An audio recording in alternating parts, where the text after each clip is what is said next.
run made it 15-1 TigerCats. And when Argo defender James Curry was ejected for rough play, it was up to Bob Obilovich to calm his club down. The Argo offense got on track in the second quarter as Conrad Holloway directed a 7-play, 91-yard drive. It culminated in this 14-yard touchdown pass to Paul Pearson. But Brock continued to give the Argo defense trouble. Darrell Wilson was again the victim as Brock hit Scott Cully in double coverage. Hamilton took a 23-16 lead to the locker room. While Shepard was keying the Hamilton offense, it was Argo running back Cedric Minner who brought Toronto back. This touchdown tied the score at 23. Again, Shepard put the TigerCats out in front. This juggling catch put Hamilton at the Toronto 1. Shepard scored on the next play to make it 30-23 Hamilton. But for the Argos, superior personnel and a little bit of luck would carry the day. Trailing 36-34 late in the game, the Argos picked up a pass interference call as Gerald Best and Jeff Townsend fought for the ball at the Hamilton 40. The Argos drove the ball deep into TigerCat territory, and then came a crucial decision. With 3rd and inches at the Hamilton 2, Obilovich sent in the field goal unit. Holloway called timeout and persuaded the coach to go for the first down. The gamble paid off on the next play as Minner scored to give the Argos a 41-36 win and their second straight berth in the Grey Cup.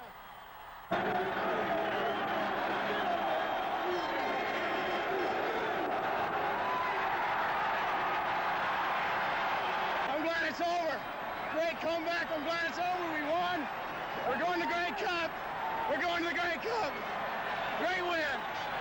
I'll tell you, I was worried about the game all week because they were in a perfect position. They had nothing to lose. Their players played well. Brock's a great quarterback. He can beat you throwing the ball, and that's what scares you so much, you know, that when a guy can throw it as well as he does, and he gets a hot hand and it makes it tough. And for some reason, I don't know what it was, but our players seem to be slipping a lot out there and falling and stuff like that. Oh, this is the first time I've ever been in a situation where I've been able to get the winning touchdown for us, and it feels great. I'll tell you, I'll never forget this moment. You feel better this year, Cedric? Much better. I had a real bad playoff game last year against Ottawa. I fumbled a couple times, and this feels better this time because we did win, even though we didn't win last year. But we're on our way, and I think I played probably the best game of my career since being here in Toronto. Even though they were scoring, we kept coming back and matching them. Now that's, to a defense, that's demoralizing. Your offense scores, and then we come back and score, because it was demoralizing to me when I saw them going down the field. But I think we kept our composure. We kept on just basically running the things we felt were good from our 2-week game plan. And that's it. Our defense is the key, and they're going to do a good job next week. They came up flat finally, but, you know, all year they've carried us the whole year, the defense have, and finally the offense has come through, and I'm very pleased that we got that continuity. When they count on us, we can do the job. When we count on our defense, they do the job. So it's been great so far. You didn't take the lead in this football game until late in the 4th quarter. Did you expect it to be that kind of a game? Well, I didn't expect it to be that kind of game, but you you never know about what Dieter Brock can do. And Dieter had a great game, and it was phenomenal. And stuff is cool. You know, we caught him in a defense that you know, was to our advantage, and Holloway was, you know, saw me going down the middle, and it was 6 points. It's a team game and a team effort, and unfortunately there was 33 other guys that lost with me today, and I hate to be victimized by a particular call on the field, but I think our team was, and I'm very disappointed about it. And you know, the Argos are a great team, and I hope they go on to win the Grey Cup now, but it's a real darn shame when, you know, you got to lose on the basis of somebody's misjudgment of a call. And out west, the BC Lions are on their way to the Grey Cup for the first time since 1964. Mervyn Fernandez scoring 3 touchdowns. Lions beat Winnipeg final 39-21. The Bombers jumped out to an early lead as they took advantage of some BC mistakes. The Lions seemed rusty in the early going. Aaron Brown making an interception to set up one of those touchdowns. Tom Clements was at his acrobatic best in the first half. At one point, completed 7 passes in a row. This one to Jeff Boyd to give the Bombers a 14-3 lead. The Lions found their stride in the second quarter as they were to drive 59 yards in 8 plays. 2 passes to Mervyn Fernandez were the key ingredients. He was to be a most important man later. DeWalt snuck in, and the Lions trailed by 5 at 14-9. This was the beginning of the Bombers' downfall. Tom Clements did a masterful job to get free, but the ball is intercepted by Jojo He. Clements was injured back behind the line of scrimmage, and he was out for the rest of the game. He was to be missed as the Bombers were to squander several scoring chances before the half was up, giving interceptions away that should have been points. With the Bombers holding a 10-point lead in the second half, At 21-11 in the third quarter, the Lions finally found a defensive weakness. Roy DeWalt to Mervyn Fernandez over David Shaw. That made it 21-18. A fifth Winnipeg mistake led directly to Vancouver taking control of the game. John Hufnagel should have taken the sack. He didn't, and the Lions had life. Roy DeWalt then goes back to Fernandez, who worked free and beat two Winnipeg defenders. The Lions had regained the lead at 25-21 and were starting to take control. There was to be another TD pass to Fernandez, who was to catch 7 for 260 yards and 3 touchdowns. He was the offensive star. A little lucky as he beats Wiley Turner to give the Lions an 11-point advantage. The Lions were to add another TD. It didn't matter. They qualify for their first Grey Cup since 1964. And yes, the chimp was a champ this day.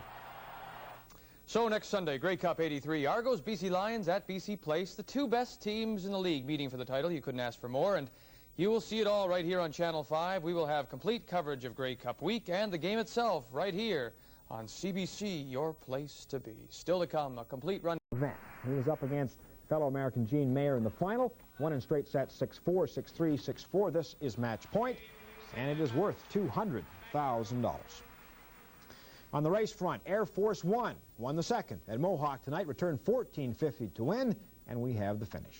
A couple of weeks ago, written off by practically everybody in the country. And here they are, 60 minutes away from a shot at a berth in the Grey Cup.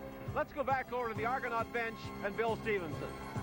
Well, Al, as you pointed out, we're looking for... There is no greater rivalry in the CFL than this one between the Hamilton TigerCats just a few minutes down the road and the Toronto Argonauts. And both of the fans, the Cats and the Argo fans, are here, and they are ready. I'll be reporting, of course, from the Argo bench, and in a moment we will be back. This game brought to you by Carling O'Keefe, the Carlsberg family, and Miller High Life.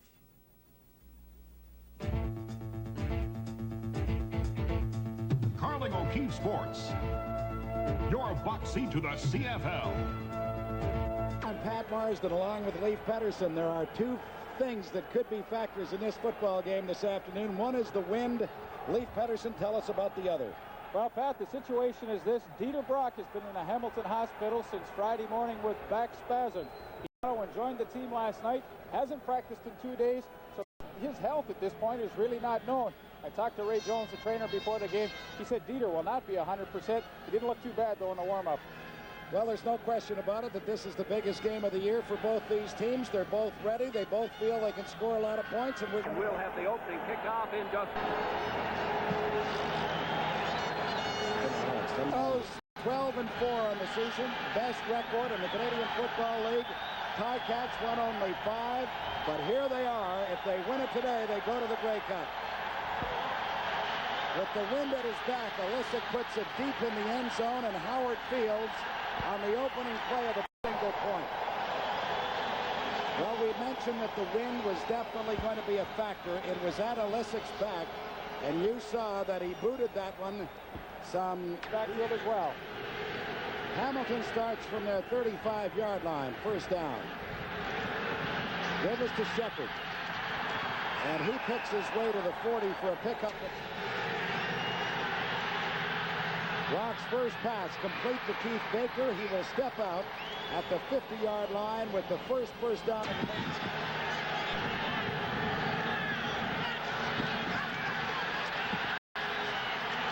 Complete to Johnson. And Johnson is into Toronto territory at the 52-yard line. Johnson. For a pickup of about 8 yards. Pat and Leaf, you were talking about the wind, which is a factor. Joe Barnes just came over and asked me what the future is as far as the weather is concerned. Well, it is that it's going to gust to 35 miles an hour, which is even much greater than it is now before the end of the game with heavy rain. So Joe says if that happens, the Argos will be changing some of their offense, he feels. Thank you, Bill. It is 2nd and 2, Hamilton. The give is to the fullback, Greg Ignola, and he gets good yardage to about the 46. He would like to control the ball as much as possible. This time the handoff goes to Shepard. Flags are down, and so is Shepard at the 42-yard line. So his pickup will be about 4 yards, depending upon the outcome of this. 1st and 5, Hamilton from the Toronto 41-yard line. Rock going deep to a wide open Shepard. Touchdown, Hamilton. What on the money to Johnny Shepard.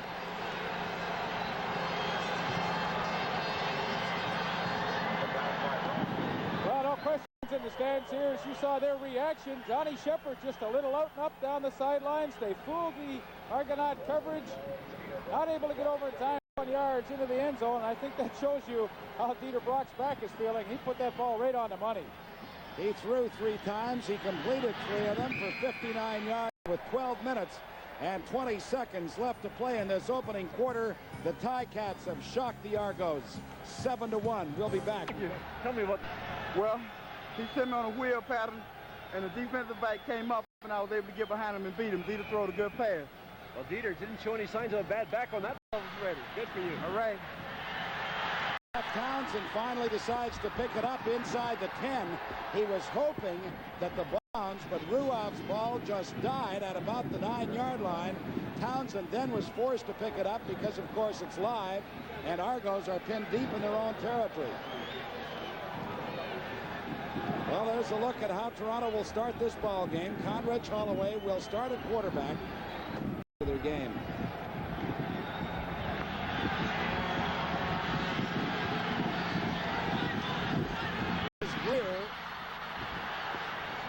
And Greer had trouble controlling the ball initially. Cats were able to quickly move over there and contain him to an advance of maybe a yard. Well, Pat, these fellows are going to have to get some pressure on Conrad Holloway today. Grover Covington leads the team throughout the season in the sack department. Greg Gary in the ball game. They are going to go with 6 defensive backs, consistently double coverage. Terry Greer will see all. It is 2nd and 9. Toronto at their 15.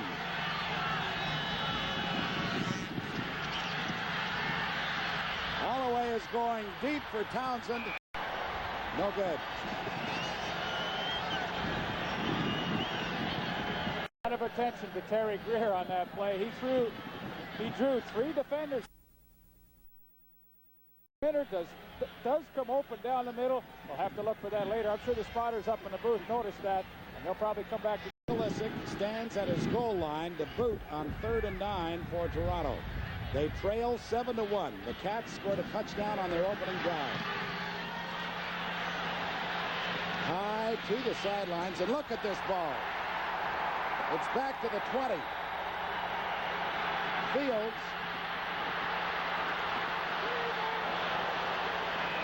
Fields gets it up over the 35 to the 37-yard line. But what a tremendous punt of about 80 yards. Cedric Minter, you have stated that you expect this to be a war today. I certainly do, and I guess you can see right now the way the game's going. The guys are, Hamilton's pretty fired up, we're pretty fired up, and they're out there really trying to intimidate us right now. Do you think that this wind will be a factor? It's definitely a factor, especially on the punt returns. You just saw Hank Olisic boom one, and that ball just carried. Howard Fields couldn't catch it, so that's going to be a definite factor in this game. Thank you, Cedric. Thank you. This is Shepard, and he's wrapped up neatly by Franklin King, number 61. After, well, did he get back to the line of scrimmage? No, not quite. Well, Cedric Minter makes an excellent point. Hank Olisic didn't even get that ball to turn over, kind of a knuckleball kick, and it still traveled 80 yards, so you really can see the wind will be a factor in this ball game. Johnny Shepard, no running room here as Franklin King made an excellent play. 2nd and 10. Rock going deep for Keith Baker, and it was just knocked away at the final moment by Marcellus Green. Baker for sure thought that he had 6. Well, Dieter Brock not worrying about the wind as he throws deep into it, and he takes a pretty good shot releasing that football, but Keith Baker in behind Marcellus Green, but at the last second, Green able to tip that ball away.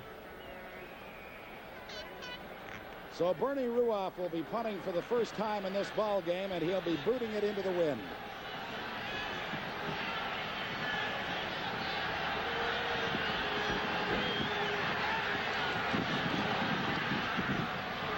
Good punt.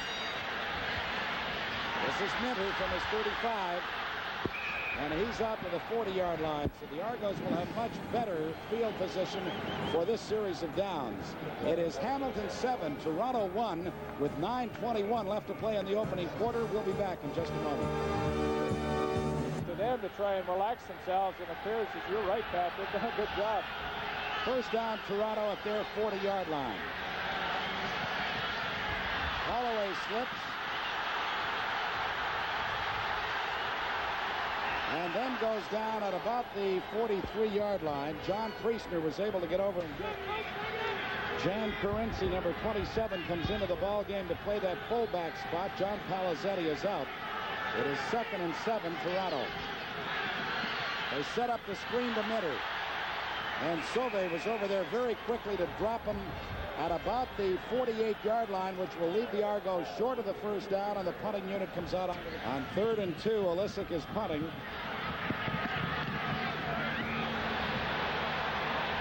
Mark Young allows it to bounce out of bounds inside the 20-yard line at about the 16. We'll know in another 52 minutes.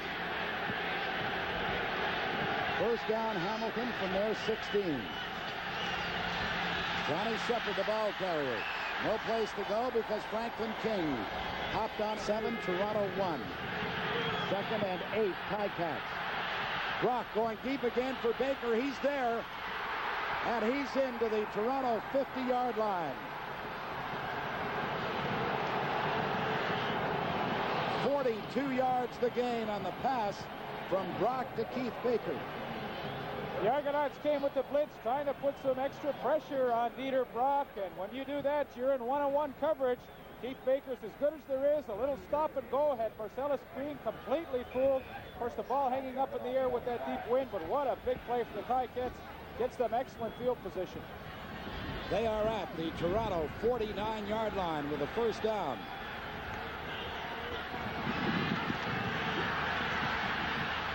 Brock looking for Johnson just over his head, with Leroy Paul providing the defensive coverage.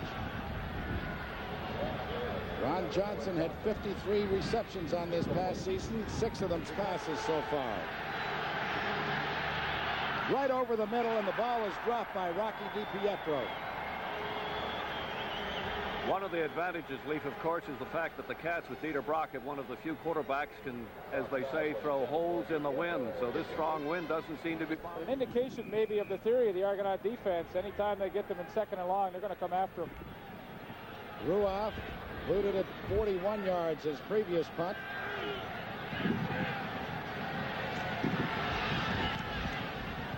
He puts this one high, another good boot. Minter will allow it to go into the end zone, and he'll give up the single point. So the TigerCats take an 8-1 lead with 5 minutes and 34 seconds left to play in this opening. Well, we're trying to mix things up. We're playing a little bit of a 4-3 front, and we're mixing it up. And we're trying to change looks on them. Basically what we're doing is we haven't gotten to them yet, and they're zoning off some of our blitzes. So we'll make some adjustments, come after them harder. In other words, you're trying to get to Brock. Oh, yeah, well, that's the name of the game, get to the quarterback. Especially when he's been hurt. Well, it doesn't matter. He looks healthy to me, so we just have to go get him. Thanks, Ken. First down, Toronto from their 35. Holloway puts it up looking for Greer, and he is not able to make the catch. Neatly broken up by Mike McIntyre and Mark Young.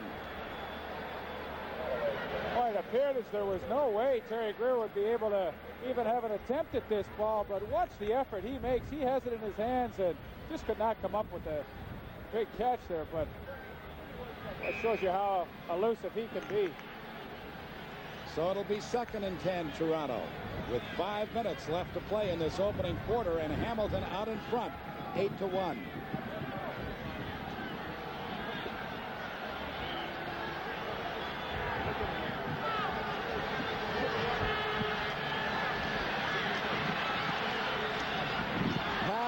Intended for Greer, no good. Broken up by Howard Fields. There is a penalty on the play, and it is against the Argos.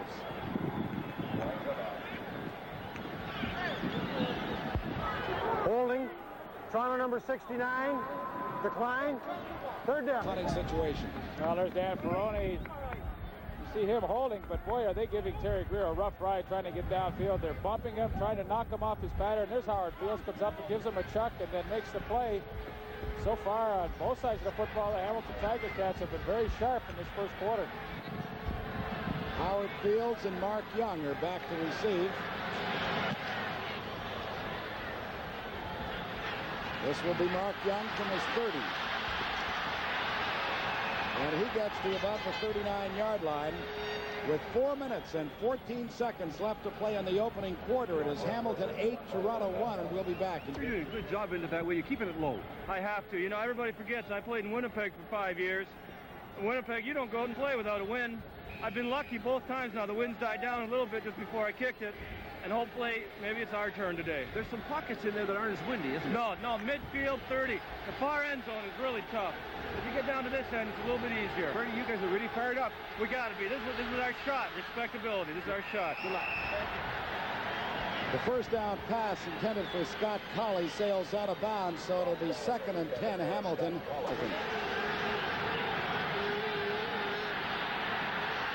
Over the middle to a wide open Johnny Shepard. Shepard gets the first down across the 50 to about the 52-yard line. Marcellus Green finally brought him down. 12 yards, the gain on the pass from Brock to Johnny Shepard. Well, once again, the Argonauts get caught in a blitz, and Carl Braisley has a shot to bring him down short of the first down marker, but Johnny Shepard, the elusive back that he is able to pick up that first down. And, you know, talking to Bob Abilovich, he said the key was to try and destroy the rhythm of Dieter Brock. They're trying to blitz, but they're getting caught. Again, over the middle to Bragignola. And he is inside Toronto territory, very close to the first down marker. If they spot it at the 49, he may have the first down and appears to have done so. Mark just does a super job to get that extra yardage. What a move he put on William Mitchell. We'll see now if he was able to pick up that first down, but what a psychological lift for the Ticats going against this wind to be able to control the football the way they are. We're down to 2:47 left to play in the opening quarter. It is a Hamilton first down. The ball is spotted just inside the Toronto 49-yard line. A little welcome to the ball game for Dieter Brock by James Curry, but good second effort by Mark Braganola. The pass from center was bobbled, and then Brock, fortunate to get the ball back, is sacked by Earl Wilson. I'll tell you what, I thought James Curry was trying to remove Dieter's helmet on that play, and he sure did. There's no question the Argonaut front four, they know what they have to do to be successful in the ball game. They have to get to that fellow right there.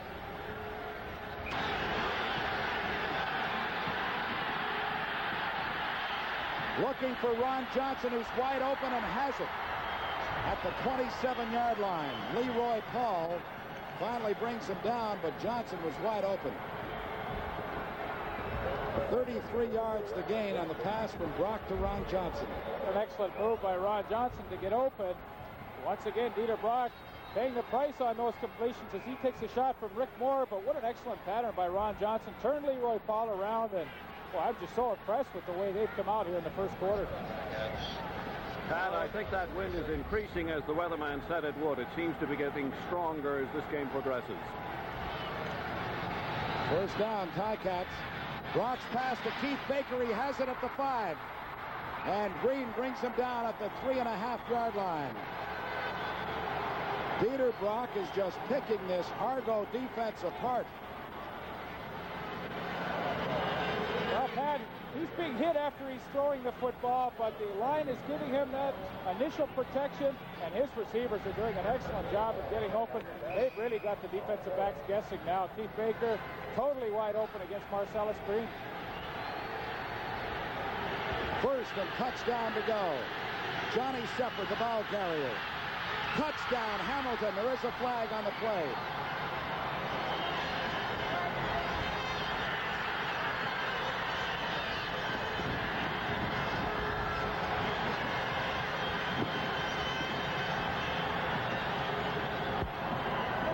The touchdown will stand. Offside. Toronto number 76. Decline. Rick Moore was offside, and the TigerCats in this opening quarter, going against the wind, have upped their lead to 14-1. Well, just sheer determination as Johnny Shepard runs over number 13, Darrell Wilson, into the end zone with his second touchdown in the first quarter. Ruoff's point after is good. Ross Francis is the injured TigerCat as we look at Shepard again. Johnny Shepard so elusive when he gets that football. The TigerCats going to an unbalanced line. They put an extra lineman over that right side. They got the blocking. There's the recipient of that roughing penalty Pat told you about. It'll be called against Earl Wilson. He just out and out took a cheap shot at number 54 there, Ross Francis. And already you see the score 15-1 for the Hamilton TigerCats, and maybe the Argonauts are losing their poise a little early in the ballgame to be doing that. Referee John Ireland is huddling with his officials. They'll sort it out.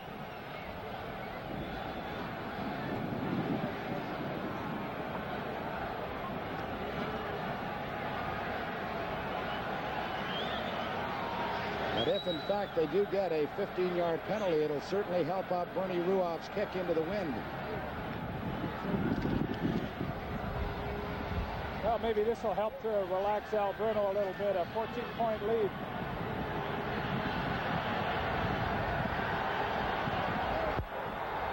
Rough play, disqualification, final number 74. That is their defensive end, James Curry, whom they acquired from the BC Lions. He started the season, and you can see Bob Obilovich talking to him on the sidelines, and he can't be too pleased about this turn of events. My apologies to Earl Wilson. He was the last one I saw in that pile-up, but it's James Curry. And boy, does that ever hurt a team. You know, you just don't carry that many extra players to have to try and replace someone who's not lost because of an injury, but because of a stupid situation such as this. And look where Ruoff will kick from, the Toronto 40-yard line. Boy, how about an onside kick right here? Well, it could be a good place to try it. They're at the Toronto it really 40 would, you know. It really would. They've got the Argos reeling a little bit. The TigerCats are really fired up. Yeah, here it is. Jan Carinci does get hold of the ball at the 19-yard line. Well, that's still an excellent play. Absolutely, because they start inside their 20, and the TigerCats certainly had an opportunity to get it. I don't know if you noticed, Pat and Leaf, but while they were lining up or just going up before that kickoff, the Hamilton players, at least a half a dozen, were pointing at the Argo bench and yelling at them, and the rivalry, or maybe it should be called enmity, is really becoming intense between these two teams. Well, Bill, Carl Braisley was quoted in the papers earlier as saying there was no comparison. Their secondary was so much better than the TigerCats, but it's been the Argonaut secondary that's been victimized here in the first quarter. Argos start from their 19-yard line. Pass complete to Minter, and he is tripped up by Felix Wright. Pat, I thought it was interesting when Bernie Ruoff told me that TigerCats are fighting for respectability today. I'd say so far so good. And not too much argument there. You're right, Al. Well, Dieter Brock on the phones upstairs. Well, this looks more like the run and shoot we were accustomed to seeing last year. They're going to kick on second down because they want this field position. Olisic stands back to punt on 2nd and 2. The flag is down. Mark Young gets it to about the 38-yard line. Now, there are flags down on the field. Penalty is against the TigerCats, so the Argos, if they elect to do so, will retain possession of the ball. Possession at their 37-yard line.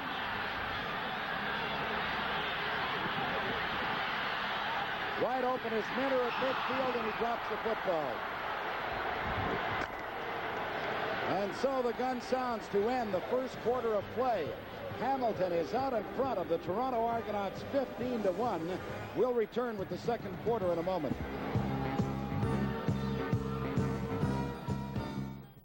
Has he gone? Oh, let's put up the Stanley the garage door opener? But it's our only night off. I can do it myself. It's a Stanley. Okay, we'll help. Santa won't have to wrestle with that door. Oh, he's so hard to shop for, so I got him the best, Stanley. Oh, and that was easy. Wasn't over our head. Merry Christmas. For me? Oh, it's a Stanley.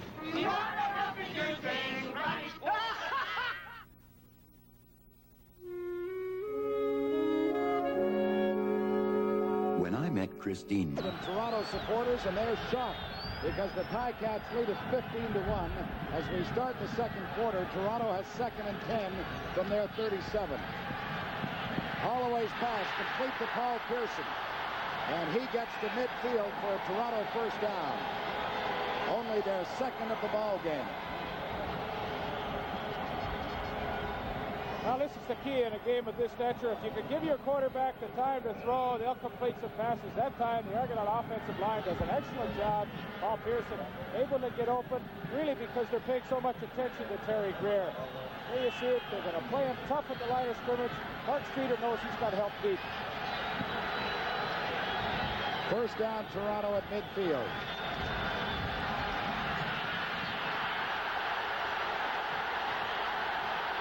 And Holloway slides down for another first down at the Hamilton 40. Well, they covered the receivers so completely that it all opened up for Holloway, and he just soldered down to the 40. Well, Pat, what can happen now with this 4-down lineman, 2 linebacker, and 6 defensive back scheme is there could be a lot of room to run for the quarterback when everybody drops back in pass coverage. So Holloway's got to do what he just did right there. Plus the fact that Leo Ezrin slipped down, and that enabled that entire area to open up for him. Give us to Cedric Minter. And Minter is inside the 35 to about the 33. Stop made there by Grover Covington, the defensive end, number 77. Well, look at the time of possession. That tells you everything you want to know. Over 2-1 in favor of the TigerCats, and look at the offense, 195 to 17. Isn't it strange, though, how Toronto, having so much difficulty with the wind, is now beginning to put together some kind of drive when they're going against it. They've got a 2nd and 4 right now.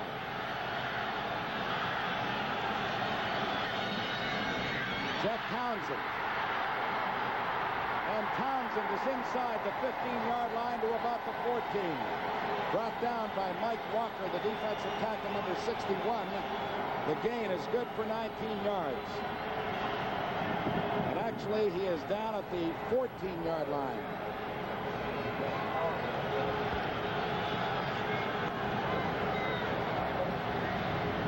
Alizetti goes out. Jan Carinci is in. First down, Toronto at the Hamilton 14.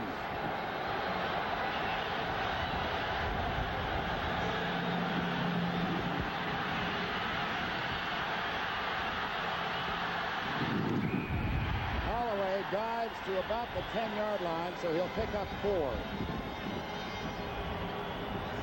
Well, that's the extra dimension with a team that has a running quarterback. The screen pass was not there. He had to take off and run with it. He picked up 5 yards. Ball is just inside the 10-yard line of the TigerCats, who lead this ball game 15-1 here early in the second quarter.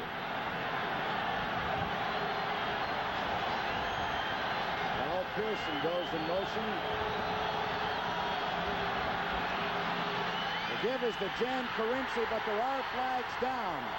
Now, was it Toronto with an illegal procedure call? I believe it is. That's the call.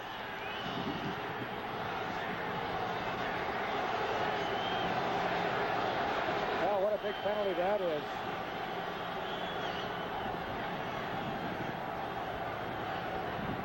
Somebody on the left side. Procedure. Toronto number 50. Second down repeated.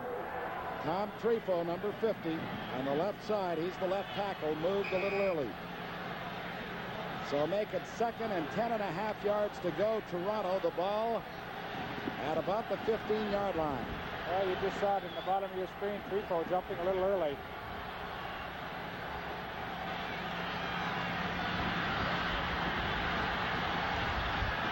Paul Pearson, touchdown.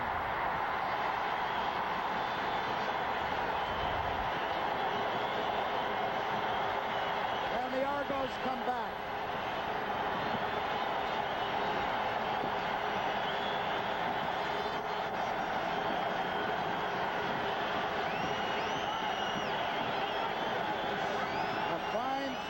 From Conrad's Holloway to Paul Pearson.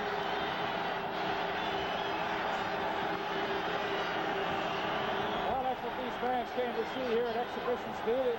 The Argonauts finally getting on the board here in the second quarter. Strangely enough, going against the wind once again. The point after by Alisic is good. Well, let's take a look at it one more time, Leaf. The pass from Holloway to Pearson. Well, not the best pass that Holloway's ever thrown, but very effective as Paul Pearson's able to work himself free in the end zone, high in the air, and a great catch. So it is now Hamilton 15, Toronto 8. We'll be back in just a moment.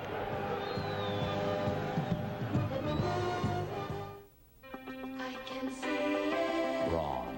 I can feel it now. Ultra-thin foil. Platinum coated, smooth and close, and only Braun has it. If you don't believe there's a difference, shave with your rotary. Then shave right away with Braun. You can hear Braun cutting the stubble you left behind. I can hear it. You can sense the Braun difference. I can see it and feel it and hear it now. This hockey player is going to skate on this steel floor with the help of a new, very slippery motor oil. Gulf Premium 10W30, specially formulated to reduce friction for better performance, better mileage. Now, steel against steel. You know a motor oil this slippery will reduce the friction of steel against steel in your engine. New Gulf Premium 10W30 at a regular price. Gulf, we perform. You get the value. The last time that Bob Palcic had his offensive line around him, they obviously got the message because the Argos put their best drive of the game together. Now the kickoff by Alisic bounces down and out of bounds at the 5-yard line. So he'll have to do it again. Well, the Argos led all of Canada in victories this year with 12.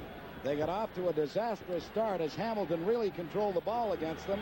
Jumped out to that 15-1 lead, but the Argos appear to have settled down somewhat right now. It'll be interesting to see if their defense, which really has not played well in the early part of this ball game, can do what the offense did and get their act together. You know, Pat, one of the keys to that scoring drive, too, was the fact that the Argos had elected to kick on that second down play for field position. The TigerCats were called for too many men on the field. Argonauts got the ball back, and they took it down for the touchdown. So a penalty, once again, hurting the TigerCats. That's who scored it, Paul Pearson, to culminate a 91-yard drive. Well, they've got great balance in that Argonaut receiving corps. Pearson, Tolbert, Greer, and Townsend, they're a good group. Ball bounces beyond John Priestner to John Shepard. And he slips down at the 25-yard line. Don Moan covered him there. But the TigerCats will be starting with their worst field position of the ball game. Well, they'll be cheering in Campbell River, the land of the big fish, the humpback in the Tie-East, Paul Pearson. You made quite a catch there. Well, I was just kind of scrambling around, and Connors managed to find me, so it just worked out real well. That's sort of a credit to the quarterback. Hey, the situation seems to be you're going better against the wind than with it. Yeah, both teams are, but we're going to get a chance to beat it with the wind. I'm a little concerned. Argos switch to a 3-man front, and that enables Bragignola to burst out of there to the 40-yard line. With James Curry having been ejected from the ball game, the Argos have gone to a 3-man front. Well, that's just excellent play selection by Dieter Brock. Of course, everybody in the park assuming he will throw now that he's with the wind. Little draw play to Bragignola, picking up excellent yardage and a first down. They spot the ball at the 38-yard line. First down, TigerCats at that point. Johnny Shepard.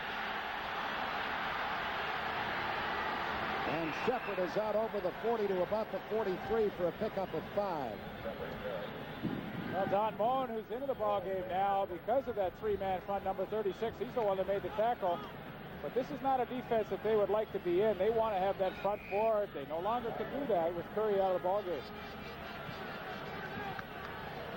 2nd and 5. Hamilton with 9 minutes, 45 seconds left to play in the first half. TigerCats lead it 15-8.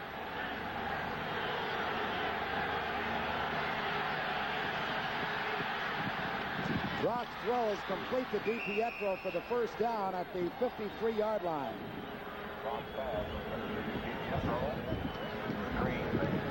Well, you can really see the evidence of that ejection to James Curry. Only with the 3-man rush, they just don't get any pressure on Dieter Brock. And Rocky DiPietro, he can get himself open, and he does right there. And the Argonauts are going to have to bring a couple of linebackers now to try and get to Dieter Brock and at least get somebody in his face and try and distract him. Brock has been good on 9 of 13 for 190 yards. Brock gets it away at the last moment to Johnny Shepard. A flag comes down.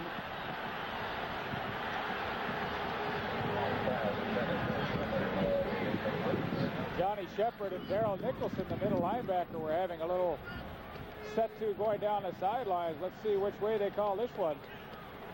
They call it pass interference against the Argonauts.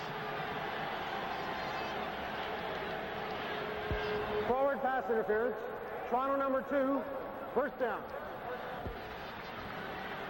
Now, Nick Volpe, our isolation director, has Johnny Shepard, and I think the official meant number 72 because you see Darrell Nicholson really grabbing a hold of Shepard. It was then that the official threw the flag. Ball is spotted just on the Hamilton side of midfield. First down. Give us to Shepard. Shepard has another Hamilton first down into Argo territory at the 44-yard line. 12 yards to pick up by the Eastern Conference's outstanding first-year man, Johnny Shepard. Watch number 53, Jeff Arp, the guard, pulling on the play. An excellent block on William Mitchell. Ken McEachran cannot make the tackle. Johnny Shepard, just a great run. As a matter of fact, he rushed for 1,069 yards this season. And this is Shepard again. He bounces his way inside the 40 to about the 39-yard line. He'll have a pickup of 5. You know, Pat, I thought I knew something about football. Here's a team going into the wind, and all they did was throw. Now they're going with the wind. All they're doing is running. They got me totally confused today. As Paul Pearson said, too, as you heard Leaf, he said, I'm a little worried about what Dieter Brock may do with the wind. Well, he certainly got Toronto's defense fooled. They're not sure what's coming. 2nd and 5. Again, the give is to Shepard. Again, he has the first down and lots more to the 25-yard line as Ken McEachran finally brought him down. Now, the Hamilton TigerCat offensive line has taken a lot of probably undue criticism this season, but they've just done an excellent job giving Dieter Brock the time to throw and now opening some holes for Johnny Shepard. Number 53, Jeff Arp. Marv Alamang, number 63. They're all doing an excellent job up front. They bring Tony Lawson into the ball game and go back to a 4-man front now. Looking for Ron Johnson, and it just went through his hands. Leroy Paul tried to go up and bat it away, but the ball got beyond him, and Johnson couldn't bring it down. Well, Ron Johnson, you saw him there. He knew he should have had that one. Leroy Paul gambled, and he missed. And Johnson, boy, he'd like to have that one over again. Shows you, though, Dieter Brock, he's on target today, isn't he? Looking very sharp. That's Joe Moss. At one time, an interim head coach of the Argos, talking things over with his linebacker, Don Moen.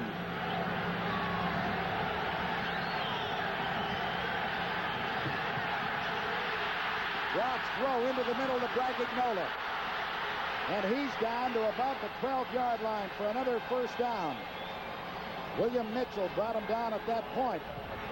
But the TigerCats are on the move again with 6.5 minutes left to play in the first half. Argo's gone back to that 4-man line. Tony Lawson had him wrapped up, but he's able to get the ball out to Mark Bragignola.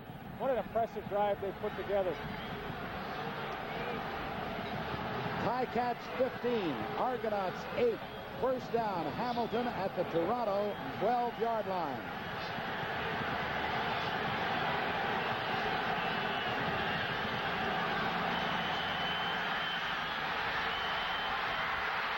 Touchdown, Hamilton. Scott Colley comes up with the reception of Dieter Brock's touchdown pass.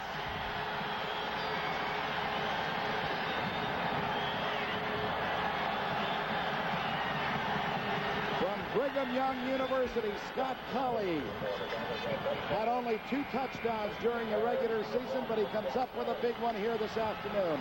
Well, we wondered about his back condition. You can see right here, no problem. Scott Colley in behind number 13, Darrell Wilson, and he makes the easy catch for the 13-yard touchdown. And I'm just so impressed with the way the TigerCats have prepared themselves for this football game. They've just done an outstanding job. It's always fun to be in that underdog role, though. You come in kind of loose, and I was at the practice a couple of days ago. They were loose and loved the position they were in, and they're sure showing it. You know, Leaf, I think that we have got a sellout crowd. I mean, looking around the stadium, I don't see one open seat, and I see fans on the outside trying to look over from rooftops, etc. So this could be a complete sellout of over 54,000. Al? I got Scott Colley down here at the sideline. Scott, congratulations. You were completely covered, I thought, in that play. Well, I guess I was. I just thought I cleared the man, and then they converged on me. It's a good throw by Dieter. The wind hung the ball up. So I had to kind of stop for it, and I got it. That was a heck of a drive. Helped by Dieter throwing that little short pass when he was under pressure. To Brigham Young. That's what it takes to win, and we're wanting to win. I've never seen a team as prepared as you guys are. You're doing a job defensively on guys like Greer, but your offense is just going both ways, with or against. Hey, we were ready to play. We proved that in the past 2 games we've been playing to get here. And we might have been looking past us, but they aren't looking past us anymore. And I guess not. Bernie Ruoff said you're looking for respectability. I'd say you got that already. I guess so. Congratulations. Thanks. Scott. Can I say something? Hi, Gert. Certainly. Well, that's Marv Alamang coming off the field under his own steam now. But you know, on that drive, statistician Bobby Layden points out that Hamilton had 5 rushing plays, 3 passes. Brock so far this afternoon has been good on 11 of 16, 216 yards and 2 touchdowns. As Bernie Ruoff adds the point after, and the Hamilton TigerCats have taken that 14-point lead again. It is Hamilton 22, Toronto 8. We'll be back in just a moment.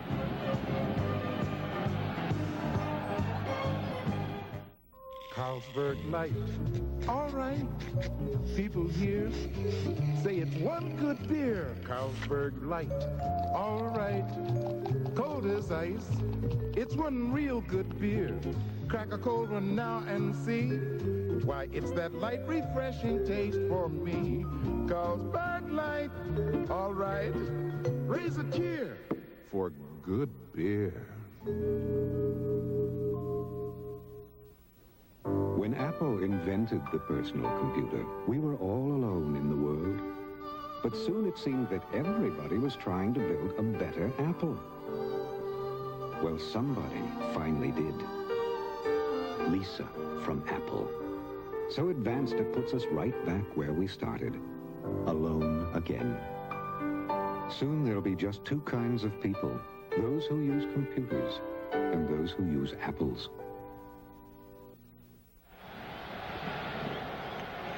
At the end of the ball game, we'll have the Carling O'Keefe offensive and defensive game stars for you. And right now, well, Dieter Brock certainly has to be a consideration. But that entire Hamilton unit, both offensively and defensively, have really played well. Townsend allows the ball to bounce into the end zone. And he picks it up and concedes the single point. So now the Hamilton lead is 15 points. But you're going to see a lot of that. Of course, it happened on the opening kickoff, too. Hank Olisic booted it into the end zone, and the teams are obviously wise in conceding the single and getting out to the 35. Tell you one thing, Pat, the Hamilton fans won't be popping the champagne corks yet if they saw the Vanier Cup yesterday. That one really turned around. That was a great football game, and congratulations to Pete Cannellan and the University of Calgary Dinosaurs, and thanks to Queens for a tremendous game. First down, Toronto at the 35-yard line. Jeff Townsend. Townsend is into Hamilton territory at the 53-yard line. Just blank him out there, throw the screen, and he picks his way into Hamilton territory. Well, he'll get an excellent block from number 69, Dan Ferronia, Gerald Bess, and then Tony Atunovic out in front. But they had success already with that play earlier in the second quarter. When things are going well for you, you stick with those plays. 23 yards the gain. down to the Hamilton 52-yard line.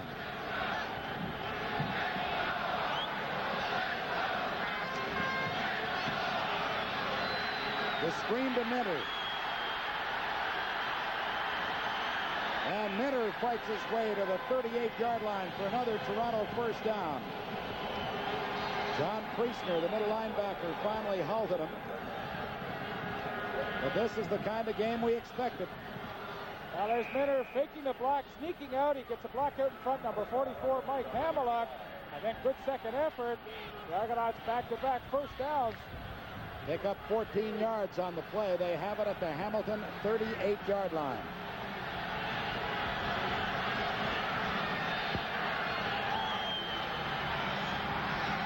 Jan Carinci. And Carinci is inside the 35 to about the 33 as he fortunately was able to duck under that forearm blow by Leo Ezrins. What they do, Pat, is they put 4 receivers to the wide side of the field, single receiver back, and they're hoping to get a little split in the linebacking coverage, but Leo Ezrins comes up and makes just a heck of a hit on Jan Carinci there. That's the play they scored the touchdown on that was called back because of illegal procedure. Ball is just inside the 34-yard line. It is 2nd and 6.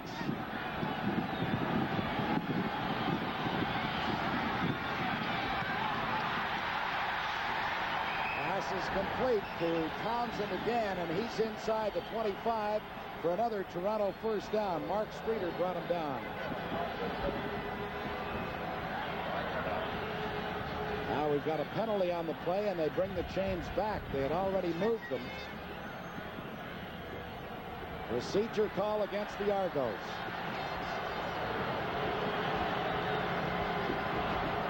So instead of a first down, it'll be 2nd and long.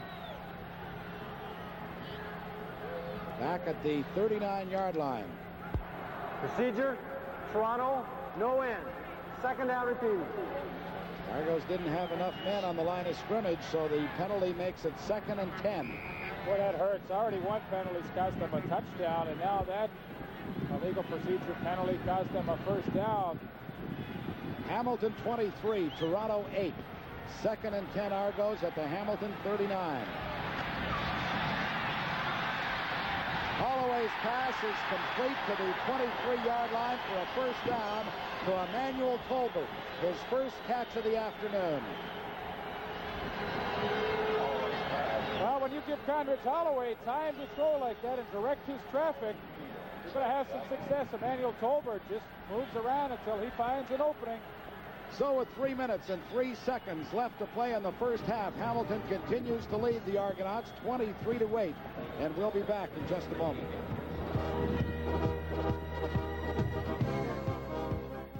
At Bumper to Bumper, the first thing a new customer usually asks is, have you got the parts for? Well, in a word, yes. Bumper to Bumper is a chain of over 200 stores across Canada who pride themselves in taking care of all your auto parts needs, whether fixing cars is your job or your hobby. We're auto parts professionals. Depend on us to have the right parts, value priced, and a little friendly advice. So when you ask if we got the parts, there's only one thing to say. No problem. Do it with Bumper to Bumper. Who sold the most small copiers in North America last year? Oh, I'd say zero. Oh. Number 1, huh? How about I do... Number 1 small copier? Sharp. Right. How'd you know? Simple. I sell copiers. So I know Sharp doesn't cut corners to cut space. Their small copiers do big jobs, so they sell big. You don't seem very happy about it. I'm not. I sell Canon. Sharp, the #1 company in small copiers. From sharp minds come sharp products. Earl Bubba Wilson talking things over with Joe Moss, the assistant coach of the Toronto Argonauts. The Argos with a first down at their Hamilton 23-yard line. Under 3 minutes left to play in the first half. The screen to Minter, but he had no place to go because moving up very quickly was the safety, Mike McIntyre. It's interesting, Pat. The Argonauts have done something a little different now in the second quarter. Terry Greer has moved in on some formations and running out of that slot back position, maybe trying to get away from that double coverage the TigerCats are using. On the screen pass, the Argos actually lost a half yard, so it's 2nd and a long 10.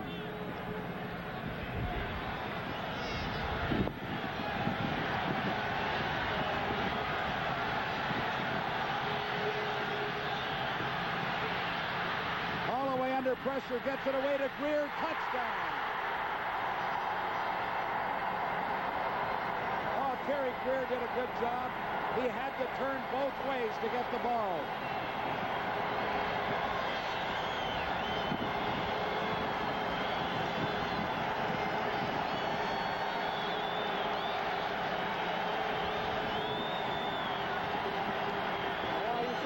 Holloway applauding Terry Greer's effort on that play. What a tremendous reaction to the football turning around. But I just mentioned he's running out of that slot back position. That's where he was on this play. Single coverage. That's what happens.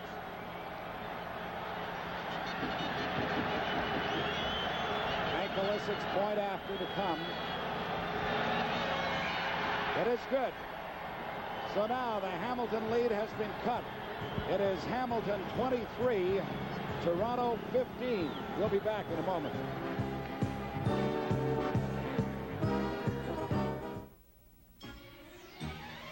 The RCA Select-O-Vision Video Monitor is a high-performance television and more. It's designed to get the most from your video components. Video cassette recorders, video disc players, and even your stereo. Simply plug in for a better picture and true stereo sound. The RCA Select-O-Vision Video Monitor. Quite simply, incredible. We'll open your eyes.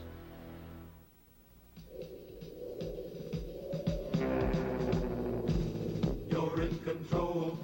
I'll drift on by. It wasn't so long ago you got the old plane to fly. To test your skill and do something new. With good friends to see you through. Make it a Carlsberg. Make it a Carlsberg. Make it a Carlsberg, my friend. Dave Graffey takes the Hank Olisic kickoff and gets it out over the 40 to about the 43-yard line, so that's where the TigerCats will begin. The score now, Hamilton 23, Toronto 15, 2 minutes, 22 seconds left to play in the first half.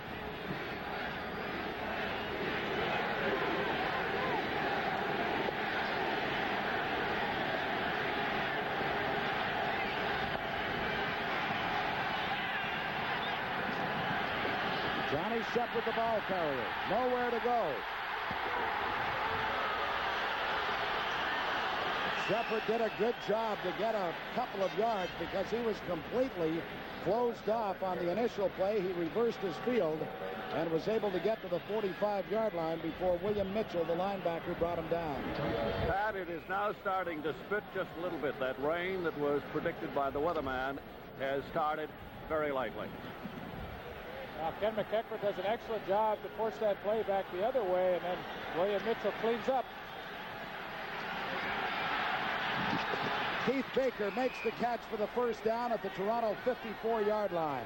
Hey, that's just a great catch, keeping those feet in bounds high in the air. He knew he was going to take a shot from Marcellus Green, but nevertheless, he was able to concentrate and hang on to that football, and with a minute and 55 seconds left, they have plenty of time to move it downfield and add to their 23-15 lead. Baker has caught 4 passes for 87 yards this afternoon. He had 66 on the regular season. This one goes to Shepard. And Shepard is inside the Toronto 50 at about the 48-yard line. Franklin King made the stop for the Argos, number 61. Leaf, you mentioned earlier that Terry Greer came out in a different formation. That created a Hamilton defensive meeting a moment ago. They're obviously concerned that Greer is starting to fool them a little bit. They had him bottled up, but he got away on them. They're going to try to cure that. Well, that's right, Al. They're going to have to make some adjustments now. Toronto's changed their offensive formations around. 2nd and 3. The pass is picked off by Marcellus Green, who stepped in front of Rocky DiPietro at the 43-yard line. A fine interception by Marcellus Green, and it comes with a minute 29 seconds left to play in the half. The injured Argonaut is Earl Wilson, number 58, but Marcellus Green is a happy young man.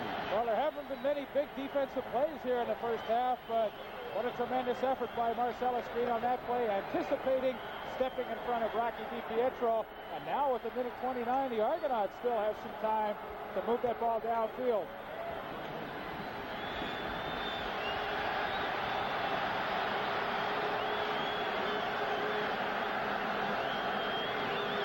was movement along the offensive line. Holloway kept it himself, but Tom Trefo, the left tackle, definitely moved.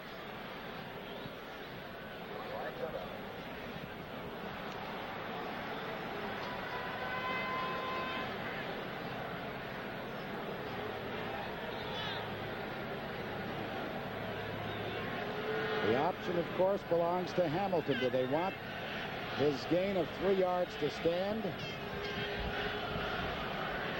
Or do they want to force the Argos back?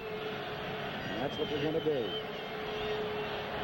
5-yard penalty. Will spot the ball at the 38-yard line. 1st and 15. Illegal procedure. Toronto number 50. First down repeated. That's his second procedure penalty here in the first half. Really no excuse for that.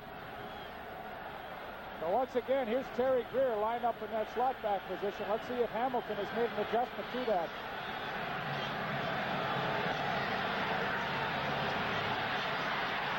Holloway's pass goes to Tolbert, who makes a sensational play. He bobbled the ball momentarily and then stepped out of bounds at the 45-yard line of the TigerCats. A minute 17 left on the clock to play in this second quarter. The 27-yard gain gives Toronto possession at the Hamilton 45. Little juggling act, but what a great reception. Once again, Hamilton changed. They're double covering Greer, and this just leaves a tremendous amount of room in the middle for Tolbert to work himself free.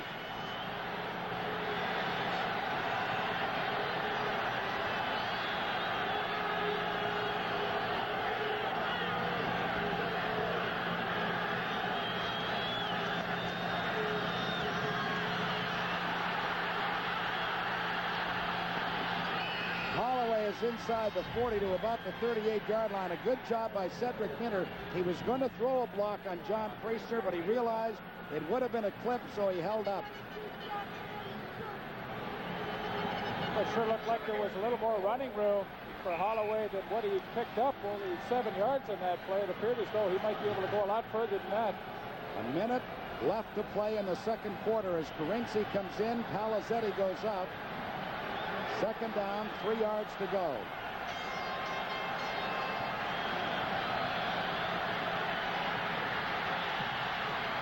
Minter makes the catch and is down at the 13-yard line.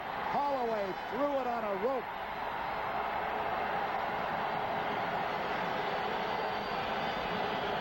The Argos are at the Hamilton 12.5-yard line with 45 seconds left to play in the first half.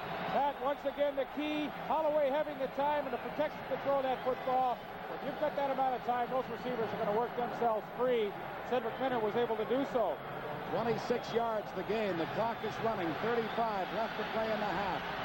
First down, Toronto. Holloway to the end zone, over the head of Terry Greer.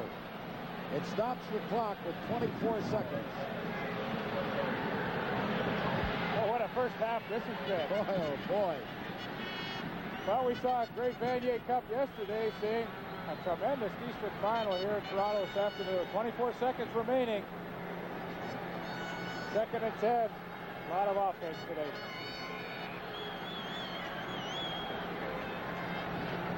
That's the first incompletion by Conrad Holloway in his last 10 attempts. He has completed 13 of 18.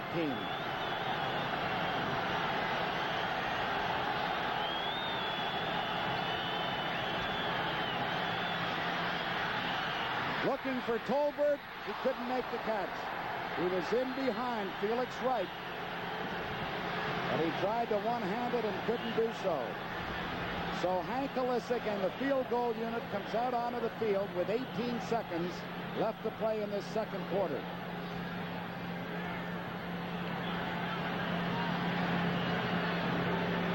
Well, the key thing, if Kalisic is successful on this field goal, the key thing is they have taken advantage of that Marcellus Green interception and possibly being able to turn this into some points with an illicit field goal. It will come from the 19-yard line.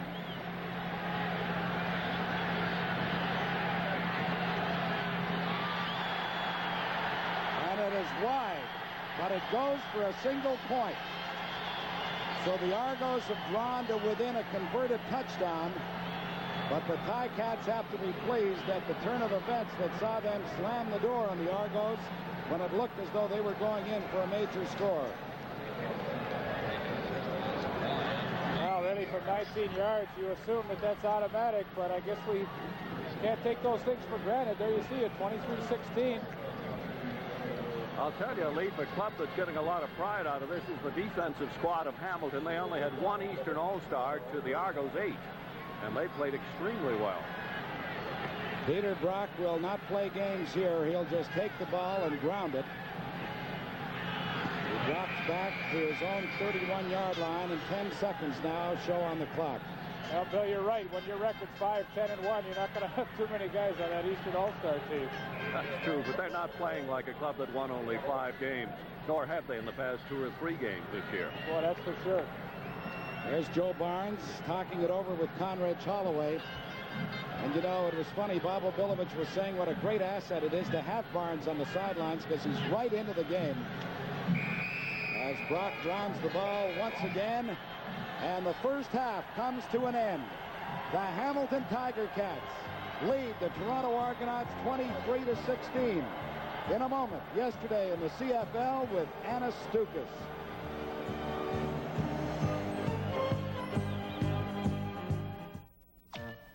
While Atari keeps trying to sell you new systems, with ColecoVision you only need one system, because ColecoVision expands to give you a Super Action controller set with Super Action Baseball, a driving module with turbo, an expansion module to play all Atari 2600 games, and only ColecoVision expands to become Atom, the complete family computer system. Plus, you get $200 in vacation savings certificates if you buy ColecoVision now. Sorry, Atari. Now, there's a daily interest checking account with an unbeatable combination of features. The Commerce Combination Account. That's right, Ann. In addition to combining no-charge checking and daily interest paid monthly, it now gives you 3 record-keeping options. A choice of a passbook or a descriptive monthly statement. Or you can have your canceled checks returned. So come in and open a combination account. It's only at the Commerce. You can count on the Commerce. Come on, it's time for CTV. Come on, it's time, we're only just beginning. Strike up the band, this is the place to be. Come on, it's time to join the celebration with CTV. We're welcoming everybody. Come on, it's time for CTV. Come on, it's time for CTV. Sunday, November 27th, CTV Sports kicks off a great afternoon of coverage with the Grey Cup special and forecast, then the 1983 Grey Cup game.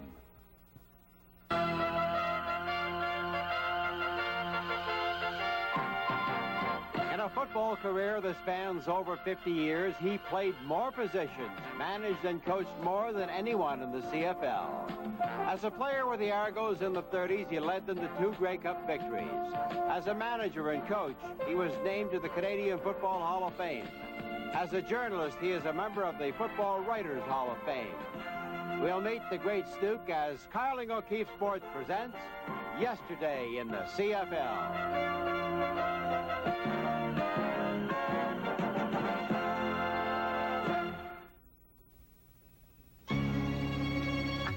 You look forward to it all week long, and then you get knocked around so much you wonder why you do it.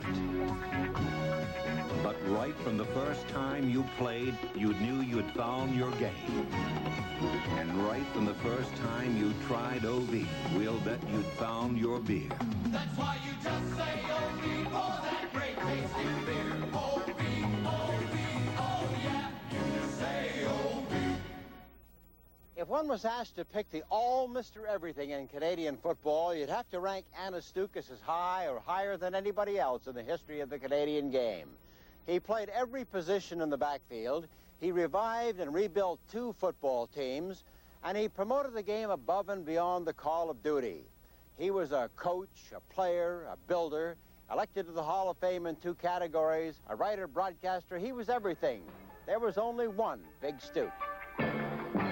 From 1935 to 41, Anastukas played over 6 positions with the Toronto Argonauts as they made the Eastern Finals 5 out of 6 years and won the Grey Cup in 37 and 38. From 1942 to 47, he played and coached with Balmy Beach, Oakwood, and the Toronto Indians, and the York Bulldogs. In 1947, Stuke returned to his typewriter with the Toronto Star, but not for long, as the city of Edmonton asked him to build a team for them. He did, and before leaving the Eskimos in 1951, they had the nucleus of a team that would win Grey Cups from 1954 to 1956. We talked with Stuke about football and more in B.C., where he now works in broadcasting. Backers keep on dropping off. That quarterback's going to run for 500 yards tonight. Oh, that's good. Hold us, Duke. You were saying that 30 years ago when you came out here to open this place and build a new team, and you were saying it 15 years ago when we did our last football show together. Hey, was it only that long ago? That's right. Tell me, you stayed in more positions, played more positions, and more football teams than anybody else. Which one was the most significant to you? Well, as a player, I like quarterback. When I got into the management end, coaching. It's a muck racket, and it's heartbreaking. But I should have been a general manager. General managers don't get fired. 1935 to 1941, you won a lot of football games. You won 2 Grey Cup games. After the war, you came back, tried to make Balmy Beach and Toronto Indians amalgamate. You couldn't. Did that force you back into writing? No, I was always in newspaper writing. You know, I was one of those jocks who was a newspaper man first and happened to be a football player. I stated the paper asked me to retire. I retired a couple of years ahead of time and sat back there and had the most fun in the world, telling the coaches how it should be done. 2 years later, Edmonton came calling. Now, did they have to coax very long to get you to take that job? Johnny, it would take an hour to a chapter in the whole book to tell what happened there. It was one of those darn things, and it was something I had to do. I quit a job I'd been at for 20 years to take a 1-year contract because the Star at that time wouldn't give me a leave of absence. Eventually, they did. Did you convince Edmonton that you were a good coach, or did they want you because they knew you could deliver Doug Pizer, Don Durno, Bill Zock, Frankie Morris, and the rest of those Toronto guys? When it comes down to it, the job was up for grabs between me and American, and the reason I got it was, in those days, you only had 5 imports. They had to get somebody that could find the Canadians. I knew where they were. The Dobbs era was followed by Kwong and Bright, the Jackie Parker eras, and you left football. You went back to writing, but I don't believe you ever really left the game. Then along came the British Columbia Lions. Now, how much coaxing did they have to do? Yes, they had to talk to me. Johnny, I'd had so much of coaching. I had gone through 3 years of blood, sweat, and tears to build something from nothing. Was happy, had proved to myself that I could coach, which is what a guy wants to do. I came out to Vancouver to tell the BC Lions, leave me alone. I gave them a 9 foolscap brief on how to start a football team. The damn thing was worth $100,000. I gave it to them for free to leave me alone. But I'd never been to Vancouver. And when I phoned Doris that night, I said, Doris, I found out why they built the Rocky Mountains, so we Easterners wouldn't find out about BC. I'm afraid I was hooked. That first BC team was a disaster on the field, but their fan appeal was great. Even though the Lions lost 11 of 12 games, Stuke was a promotional genius, and the club saw a profit of $73,000 on a bright horizon. Stuke left the club in 1955 with a 5-11 record and $300,000 in the bank. In 1961, Coach of the Year honors became the Anastukas Trophy, and in 1974, Stukas the Builder was inducted into the Canadian Football Hall of Fame. What would you like to see for Canadian football down the road, Stuke? One thing, leave it alone. Just leave the game alone. Remember, a couple of years ago, we got to have 4 downs. We got to get the offense. Look what the offense has been doing the last 3 or 4 years. And one more thing. Let's get on top of the officiating. Maybe cut out 3 of them. Let's go back to 3 officials. Stop throwing those flags. Let the guys play football. Stop calling those plays away from the play that didn't interfere with it. They didn't come to watch the officials. They came to watch the football players. Was it more significant to you that you helped add new imports to the Canadian football, that you started 2 brand new teams in Canadian football, or that you got East and West together finally? I think the most important part was getting the 2 leagues together. In Edmonton, we forced the West and the East to come together, because in those days there was no standard contract. In the middle of the season, if I needed a Canadian, I just went to Argos or to Hamilton or to Ottawa, Montreal, and say, hey, I'll give you more money, come on out west and play football. Did that often enough where they had together, and this is one of the things I'm proud of. I pulled the country, how about that, pulled the two leagues together. Looking back at your 50 years in football, what did you get out of it? What did I get out of it? Johnny, the game was pretty good to me. It helped me in my newspaper business, helped me work with you, I gave back something, and not too many guys get a chance to give back something that was very good to them. Anastukas, a legend in Canadian football, yesterday in the CFL.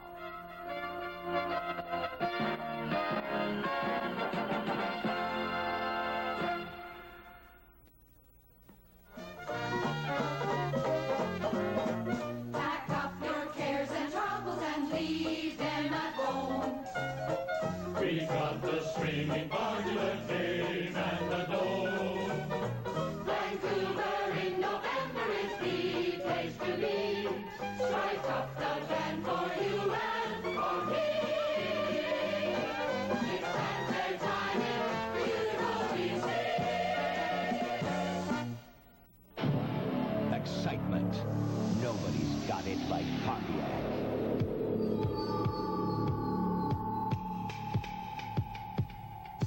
Introducing the fuel-injected Fiero. Fiero, North America's first two-passenger mid-engine production car. Pontiac 6000 STE, Euro-style touring sedan. Sophistication, high-tech performance. Pontiac 2000 Sunbird SE. Unleash its fuel-injected turbo power. Firebird.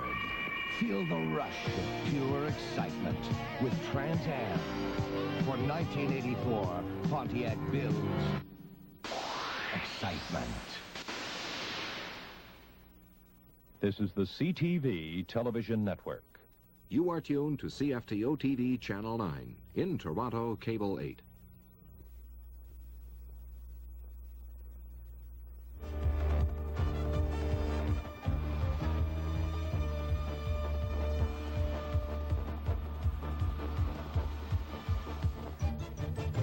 The CFL this week, and this is Bill Stevenson back along with Al McCann, and now we can look forward, I think, to a great game coming up to that Western final.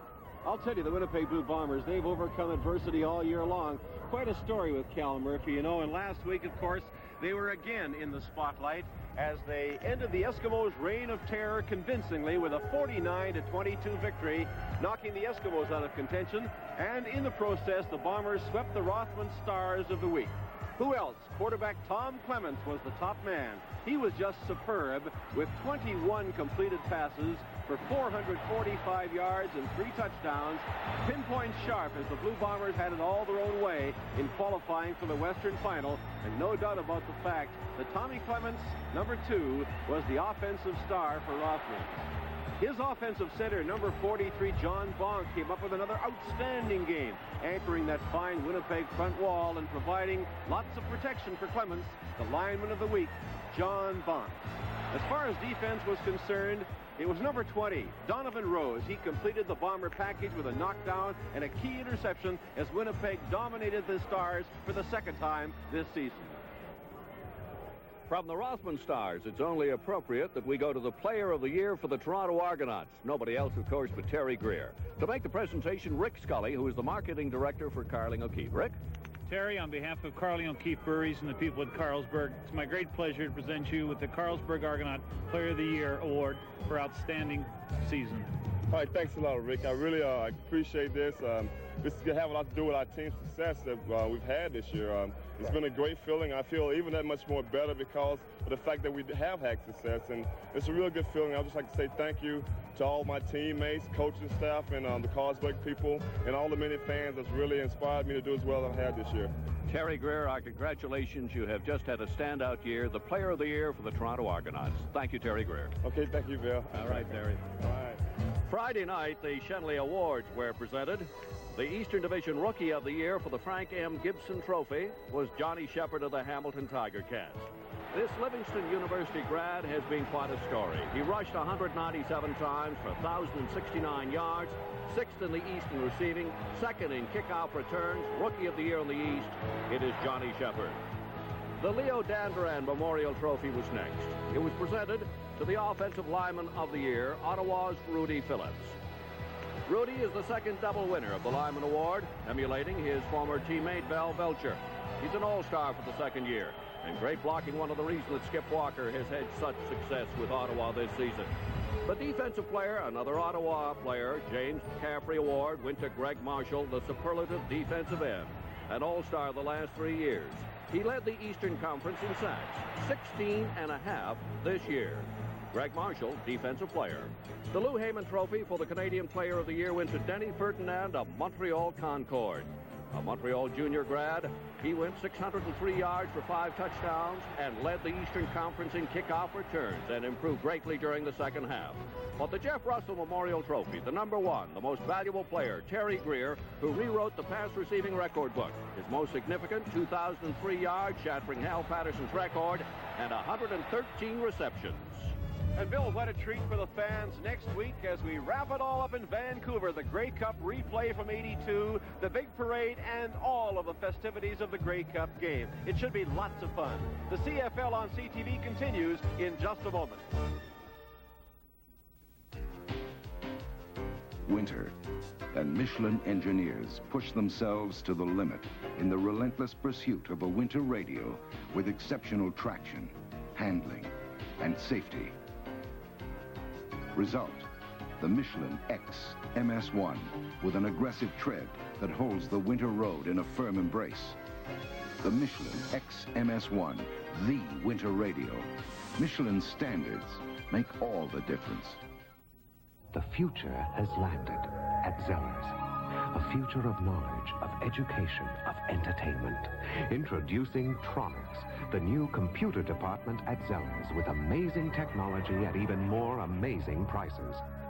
Like the wizardry of this Commodore VIC-20 computer with dataset, now only $188. So come see your future today. Tronics, tomorrow's technology at Zellers prices today. You take a Carlsberg beer. You take a Carlsberg Light. With the light, refreshing taste, give your friends a choice that's right. Carlsberg Twin Pack, the only case of brew with regular and light for you. So put a Twin Pack in, put a Twin Pack out. Show them to your friends and pass them all about. Make it a Twin Pack, the time is right for Carlsberg and Carlsberg Light Twin Pack. Next Saturday, join CTV for the 1983 Grey Cup Parade live. Also Saturday, the replay of the 1982 Grey Cup game on most CTV stations. They've turned the lights on here at Exhibition Stadium as the rain has now begun to fall. The umbrellas are up. The rain gear is out, but it's been a heck of a first half. 23-16, Hamilton leads it. Let's see some of the big plays, Leaf.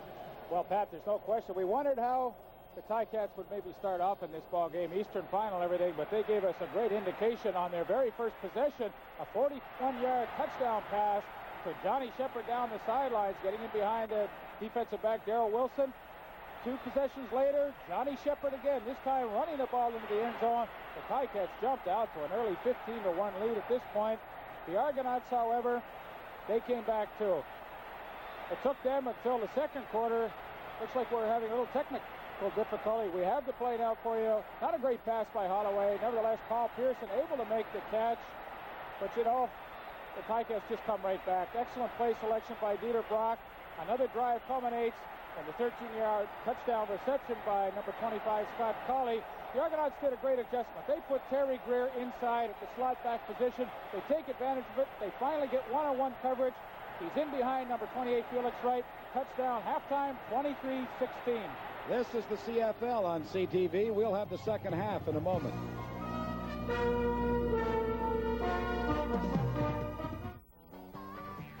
When man invented the wheel, he soon realized that wheels have an enemy. The enemy is winter. So to cope with winter, man invented the Uniroyal steel-belted radial snow tire.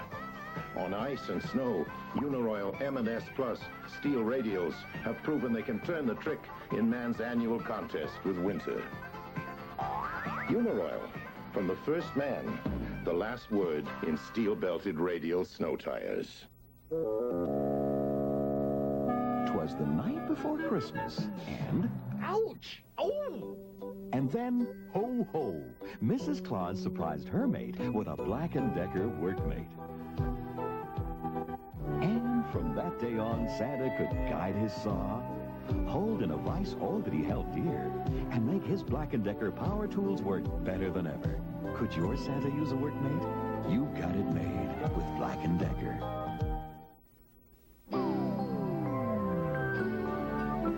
Hotter, cooler, hotter. The changing temperature inside a stereo receiver can distort music.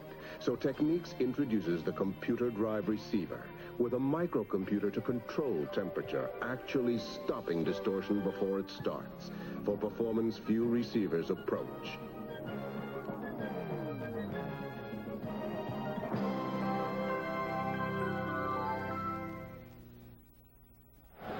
I'm going to place.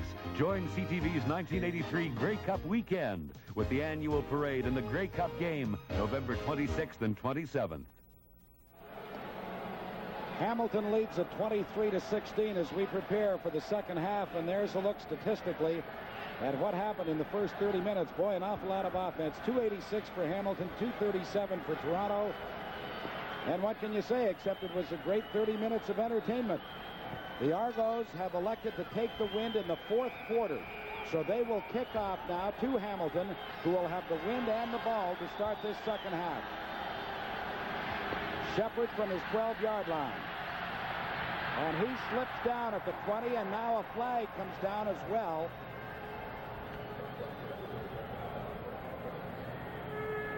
And we have a holding call against the TigerCats.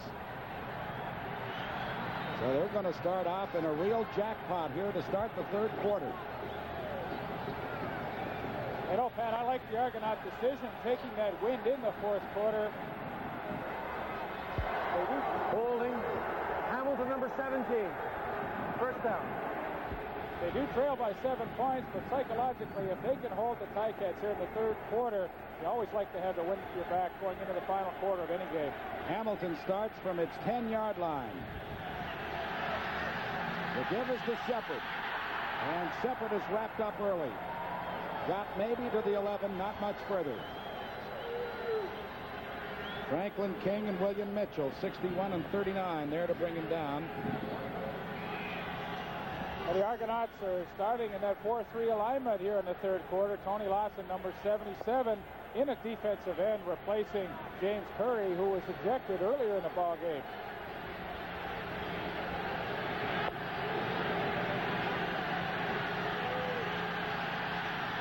They throw the middle screen to Bragignola, and he fights his way to about the 17, but not enough for the first down. So Bernie Ruoff in the punting unit comes out as the Argos come on strong defensively on Hamilton's first second half possession. The TigerCats started just wonderfully here in the early part of this ball game, but the Argos seem to be coming on. Well, no question, both teams trying to slow down those receivers downfield, and Ken McEachran and Rocky DiPietro having a little war of their own right here. But that's what the Argonauts wanted to do. They wanted to go against that wind in the third quarter. They've held Hamilton. They should get the ball back in reasonable field position. Good boot by Ruoff. Hangs it high to Cedric Minter at his 35. And Minter gets out very close to the 50. So the Argos will start at that point. Mark Young was first down to make the tackle for the TigerCats. 58-yard boot, a 15-yard return. Bill? As you may have noticed, of course, it's raining. It's a steady rain. But I talked to Cedric Minter before he went into the game, and Cedric said, as far as the offense of the Argos is concerned, look for nothing different. We're going to do exactly what we did in the first half and what we've done all season. We're going to return to our basics. So no changes for that offense. Terry Greer is back as an outside receiver now. Holloway's pass to a wide-open Emilian Colbert, and he is down to the 47-yard line before Felix Wright wraps him up at that point, but it's a Toronto first down, a pickup of 14 yards. What an addition he's been to the Argonauts this season. 70 catches on the year. And Emilian Colbert has really taken the pressure off Terry Greer at some point. When teams are doing a number on Greer, they've been able to go to Colbert on the other side and have success. First down, Toronto. Hamilton 47. Holloway sets the screen up for Minter. The ball comes loose. And Toronto has recovered it. Fortunate set of circumstances for the Argos, as Minter picks up very close to the first down. A well-executed screen pass to Cedric Minter. Mike Hamelick, number 44, out in front, but Leo Esmond does a good job to fight off the block. He's involved on the play, and Mark Streeter puts the final hit.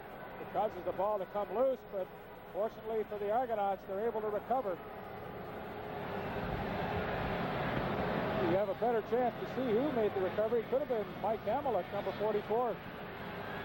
They bring the chains out to measure, and the Argos appear to be inches short. So it'll be second down, inches to go. The Argos can actually have a free play here if Holloway wants to put it up, or will they play it safe and go for the first down?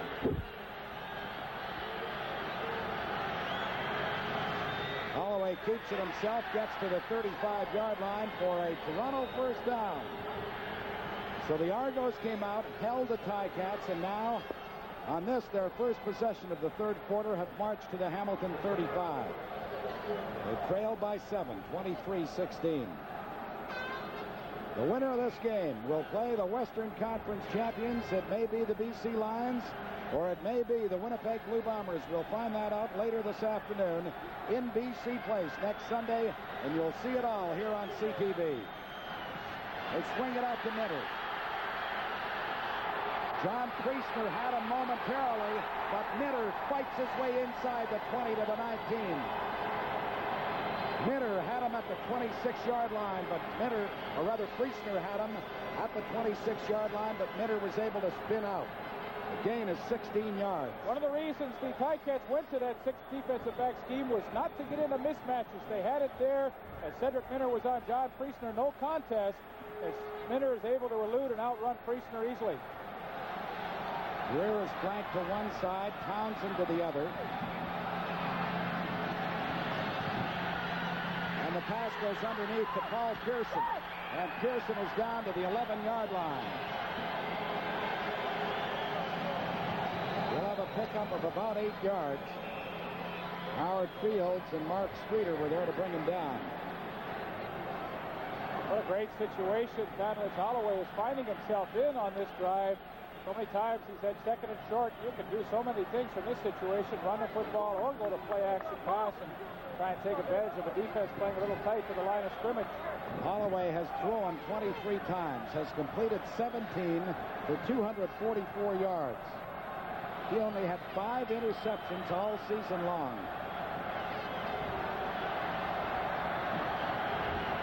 Second and about 2, Toronto. The ball at the Hamilton 11. The end around to Terry Greer, and Greer is down inside the 5-yard line. First down, goal to go, Toronto. Well, as I said, when you're in that situation time and time again, second and short, you can do so many things. That time, the element of surprise, Terry Greer, an end around play. Well, he knew how to run that football, didn't he? He's got some speed. There's no question about that. He picked up 7 yards. So Toronto can go in for the tying touchdown here early in the third quarter if they can punch those last 4 yards. Holloway with the option to Palazetti, and he does not get in. A swarming Hamilton defense wraps him up at about the 2-yard line. It appeared as though Number 31, John Palazetti, had a good opportunity on the option play to get in the end zone. Good hits by number 18, Mark Young, and 41, Greg Gary, to keep him out of the end zone. Holloway calling for that short yardage offense as they find themselves only 2 yards away from scoring their third touchdown.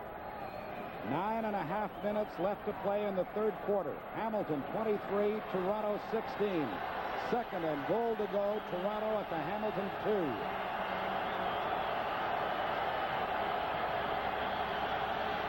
Givers to Minter. Touchdown, Toronto.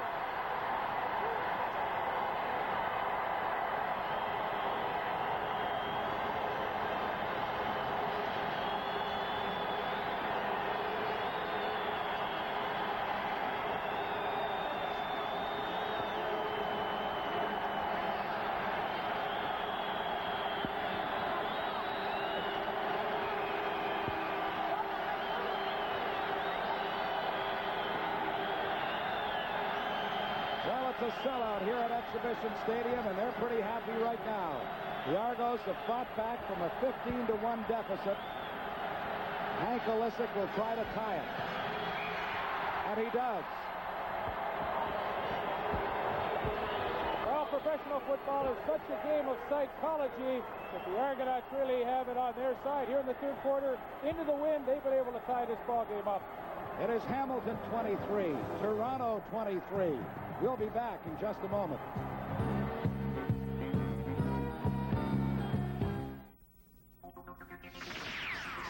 You'd give anything just to take a breather, but you know you'd be giving too much to the other team. But right from the first time you played, you knew you had found your game. And right from the first time you tried OB, we'll bet you had found your beer. That's why you just say OB for that great tasting beer. OB, OB, oh yeah. You just say OB. You take charge, people, taking charge. You know exactly what you want from your next car.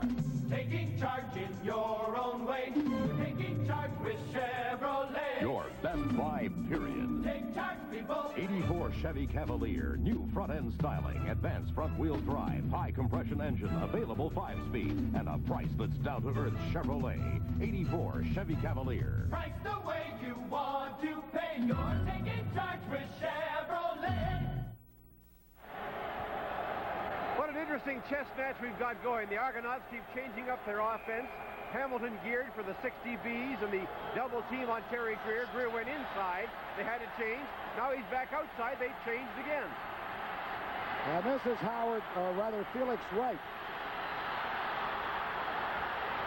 Mark Young with a fine return out over the 45 to the 46-yard line. Now, this is a big test now for the TigerCats. They've seen their lead dwindle with the game tied 23-23. An excellent effort by Mark Young here to give them good field position. But Dieter Brock and his troops have to try and reestablish some of the momentum they had in the second quarter. First down, Hamilton at their 46-yard line.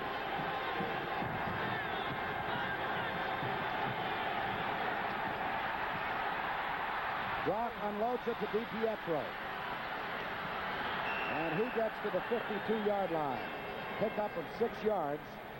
Everybody else was covered, so he just released it to DiPietro as Mitchell and Braisley were there to make the stop.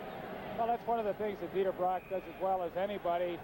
When everybody's getting a deep drop, rather than try and force the football in there, just dump it off and let one of your receivers or backs run with it. Bob Abilovich there, he has to be pleased with the turn of events here in the third quarter. 2nd and 4, Hamilton. Brock's pass is complete to Baker, who is really given a rough ride by Marcellus Green, but he does pick up the first down into the Toronto 50-yard line. Well, that's what the TigerCats had to do. At least pick up one first down, try and get something back together again, and they've been able to do so.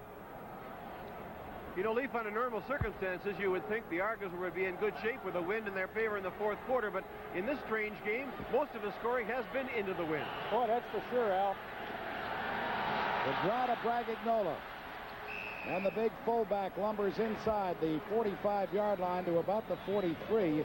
Darrell Nicholson, the middle linebacker, and William Mitchell, 72 and 39, were there to bring him down. Well, Al, you make a good point, because so much of this game is to try and keep the other team off balance. Here the TigerCats really running the ball more in this ball game with the wind than they are against the wind. So they're really giving the Argonauts a lot to look at. Second down, 3 yards to go. The give is to Shepard. He gets the first down and more. And Shepard is inside the 25-yard line to about the 23. Steve Aykroyd made the saving tackle. Oh, what a good job that Hamilton offensive line does on the right side. Jeff Marv Alamang, Henry Wozchuk to center, Ross Francis, number 54, pulling. But Johnny Shepard, that great acceleration when he sees that opening, and he sure takes advantage of that.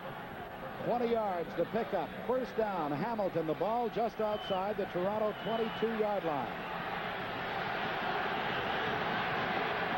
The fumble snap from center is recovered by the TigerCats. That's the second time that Brock has had problems with the snap from Henry Wozchuk.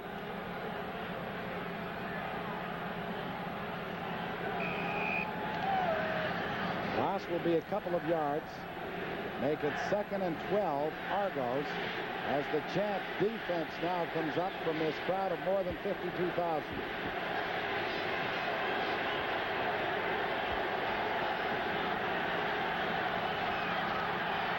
Brock over the middle. Shepard makes the reception and gets to the 2-yard line.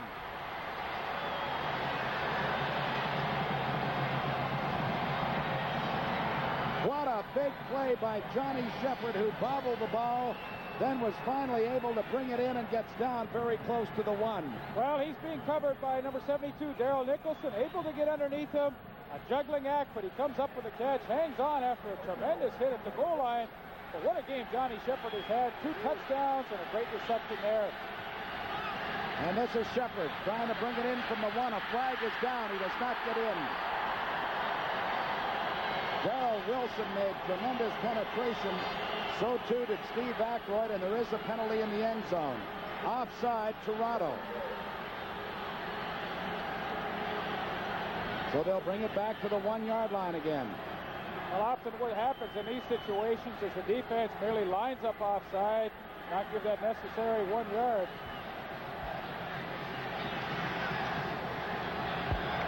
Outside, Toronto number 4, first down. The call is against Leroy Paul, the cornerback on the right side of the Argonaut defense.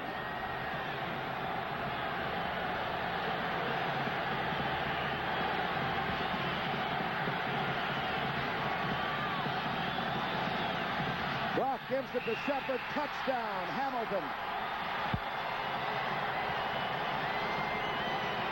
And the TigerCats move back in front by 6 with the convert to come. The 3rd touchdown of the ball game for Johnny Shepard. Oh, there you see it. Just a simple handoff to Shepard. He fights his way into the end zone, but he made that touchdown possible with that super catch over the middle, getting it down into scoring range. He then takes it in from there.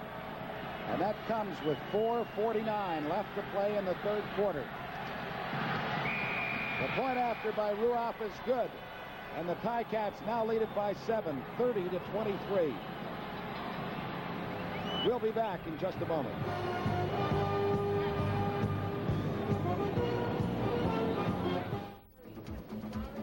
In a rapidly changing business world, staying ahead means keeping in touch, no matter where you are. Your telephone company is your communications lifeline.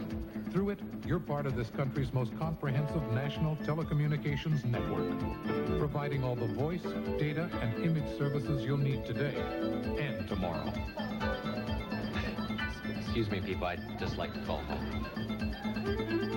For over half a century, your phone company and others have shared in a national commitment. By combining resources, we can offer you Canada's most advanced communications capability at your fingertips. This cooperation is Telecom Canada. Telecom Canada means more than long distance. We're office messaging, teleconferencing, voice and data, human resources, research and development, all under one roof and as close as your phone. Telecom Canada, your communications lifeline. At the Hamilton bench, I'm talking with Rocky DiPietro. Rocky, another tremendous drive for your football club. What happened at halftime? Did you change anything up? Not really, but we thought we could run against them. We're having some success in the first half running against them, so we're just going to try to do it, and if we have to put it in the air, then we'll do that. But as long as we're having success on the ground, we're going to keep it there. Well, you're going to have the wind against you in the last quarter, so I guess you need some points now, eh? That's right. We're trying to get all the points we can now, and hopefully in the last quarter we'll be able to maintain some ball control and pick up some time. Okay, it's a super showing. Thank you. Good game out there. Hard hitting, I'll tell you. Jeff Townsend returns the ball to the 18-yard line, but the Argos are going to be in a bit of a bind right now with 4:42 left to play in the third quarter, and they are going against the wind. Lise, you might check on Tom Trefo, the left tackle. He has a sprained right ankle, and he is heavily bandaged, and they hope he'll be able to operate efficiently under that handicap. Now, Bill, he's in the ball game right now. Number 50, the left tackle. We'll watch him. He's going to play, that's right. First down, Toronto.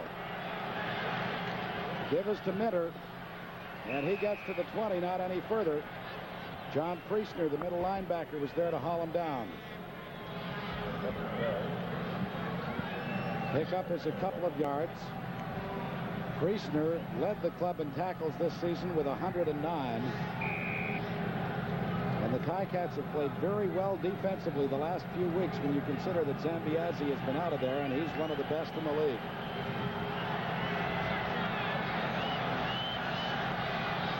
Second and 8, Toronto. Holloway throws it over the middle to Pearson. He can't come up with the catch. Felix Wright was the defender for the TigerCats, who will now get the ball back in pretty good field position. Now, Pat, he should have had that ball. He worked so hard to get underneath and fight underneath to get inside of Felix Wright. The ball was well thrown by Holloway, and Paul Pearson simply just could not hang on to it. You're right. You know, you always like to answer a score with some kind of first down production of your own. You don't like to give the ball back right away to an offense that's moving as well as the TigerCats are. Keith Baker and Howard Fields are back around their 40-yard line waiting for this punt from Hank Alyssett. End-over-end ball that will bounce around midfield. Fields takes it at the Hamilton 50, and look at this. Fields fights his way inside the Toronto 45-yard line to about the 44, and that's where the Cats will have it when we come back. It is Hamilton 30, Toronto 23, and we will be back in just a moment.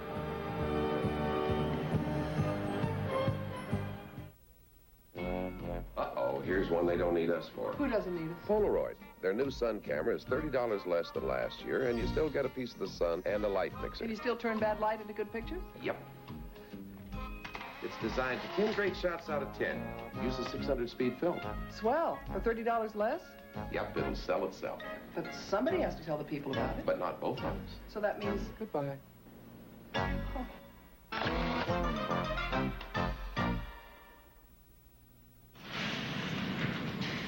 Fred Fletcher divides his time around work, the local kids, and his family.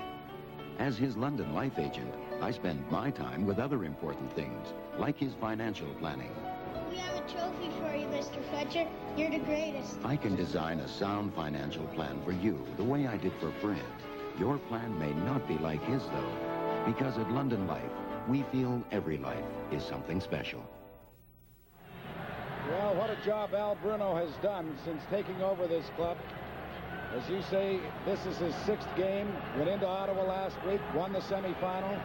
They had to get at least a point 2 weeks ago against Montreal. That's what they did. They tied.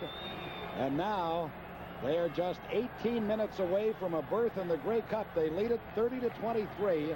And Hamilton has a first down at the Toronto 43.5-yard line. They give to Johnny Shepard. First down, Hamilton inside the Toronto 25. Keckren and Aykroyd make the tackle, but it's another big gainer for Johnny Shepard. What an excellent job he does running the football. Paul Bauma, the offensive tackle, gets enough of a block on Rick Moore, but he just simply outruns Carl Brazeley to the outside. Johnny Shepard, he's just having himself a heck of a ball game. 3 touchdowns already. First down, Hamilton at the Toronto 24. Again, this is Shepard.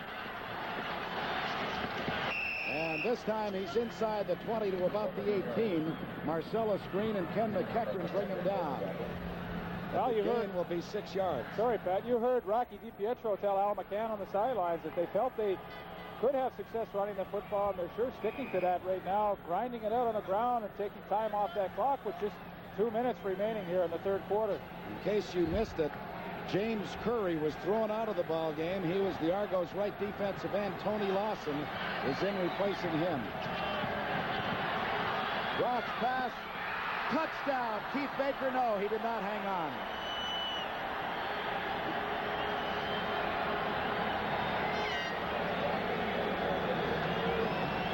Boy, Peter Brock's upset. He thought he had a touchdown there as he threw the ball perfectly on a post pattern to Keith Baker. Usually the kind of catch he will come up with. Nevertheless, Marcellus Green came over the top and probably distracted him just enough to make him drop it. Oh, Peter's upset, though. You can see that, Pat. He thinks maybe Keith should have had that one. Well, Dieter wanted so much to perform well today, and boy, what a job he has done. As the field goal try will come from 25 yards out, and it is good. So Hamilton's lead is now 10 points with 1 minute and 26 seconds left to play in the third quarter. And we were talking about Johnny Shepard. He's caught 5 passes for 57 yards, carried the ball 14 for 97 yards. So what a big afternoon he's had, including 3 touchdowns. Well, the key is, though, Pat, the TigerCats are taking advantage of their opportunity, scoring some points. Hank Olisic earlier in the ball game missing on that 19-yard field goal. Now the TigerCats connecting with a Bernie Ruoff try. They're coming out with something each time they have that ball. Holloway is sacked by Grover Covington back at the 25-yard line. There was great coverage by the secondary, and Covington just would not let go. Well, taking a page out of Mark Gastineau's book as he does his little war dance after making the sack, but he's the leader on that club in terms of sack production over the season. Little help there from Mitchell Price at the end, but the TigerCats totally are putting it together. Down to 35 seconds left to play in the third quarter. A 10-point lead for Hamilton in what would be the shocker of recent times.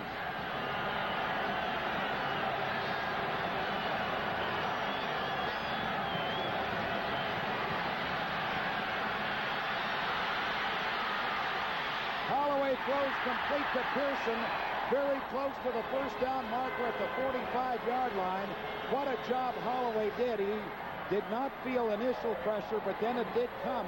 But he stood in there and drilled it into Pearson.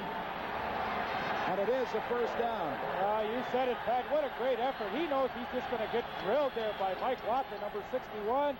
But what a play is Paul Pearson is so close to that first down. In fact, he has picked up a first down with that reception. And that comes with just 2 seconds left to play in the third quarter. Boy, yeah. It was 2nd and 20.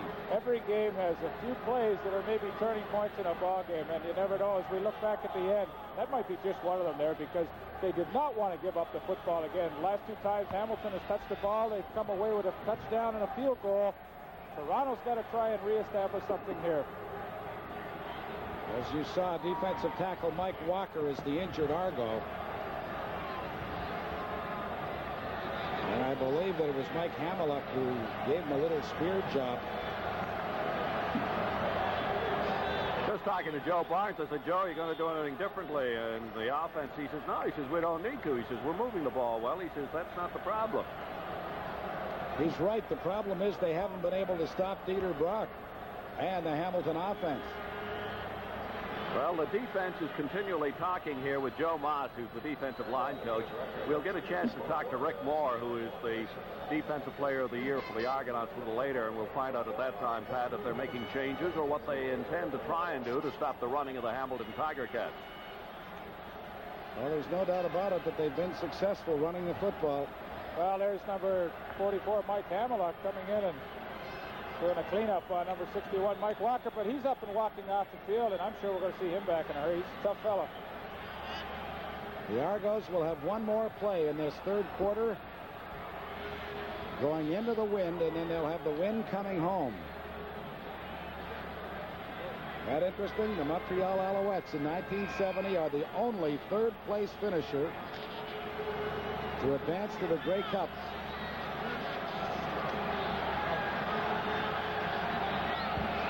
First down, Argos from their 45. Screen to Minter.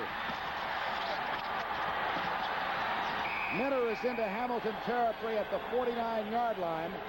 And that is a first down for Toronto as the third quarter comes to an end. It is Hamilton 33, Toronto 23. We'll return with the fourth quarter in a moment. How can a guy 5'9" have an unfair advantage over these guys? I use the Gillette Atra razor. They don't. It's got the advantage of a pivoting head. Atra is better than twin blade razors that don't pivot. See? They don't always stay in my beard, but my Atra pivots to keep both blades on my beard longer. So I get a better shave, close, comfortable. Get the Gillette Atra and get the Atra advantage. Sometimes a little advantage goes a long way. I've seen hot tubs before, but this is ridiculous. Get off it. Put it in your nose. Just kidding. You can save her in Atari Jungle Hunt, just like the arcade classic. Fight man-eating crocodiles. Dodge deadly boulders.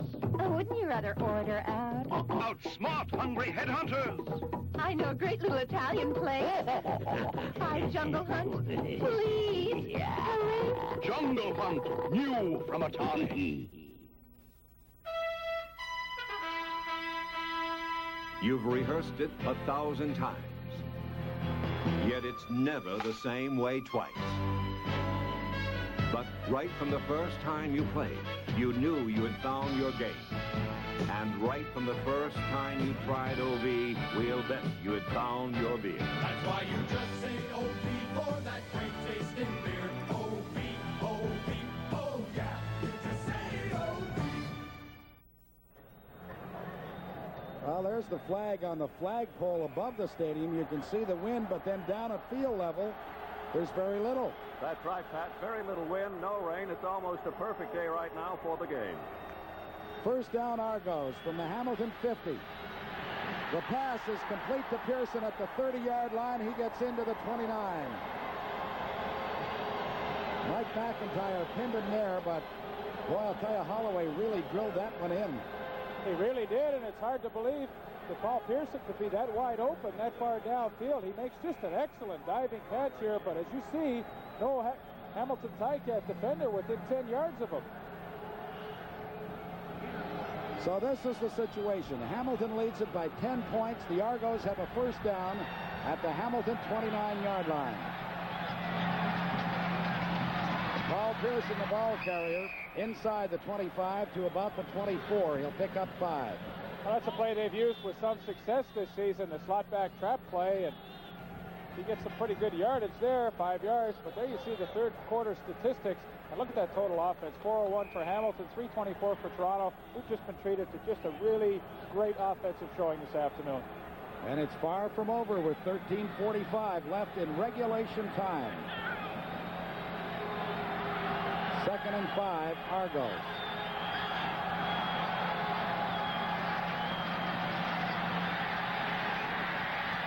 The pass is caught inside the 10-yard line by Jeff Townsend.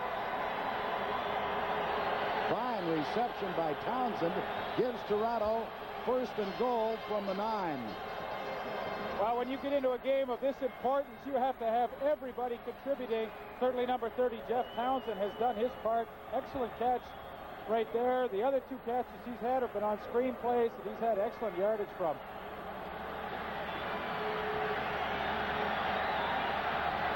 First down, Toronto.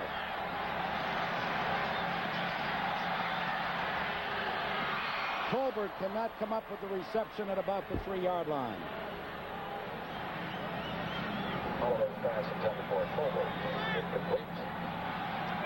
Ticat defense turned Toronto away in the first half inside the 15-yard line.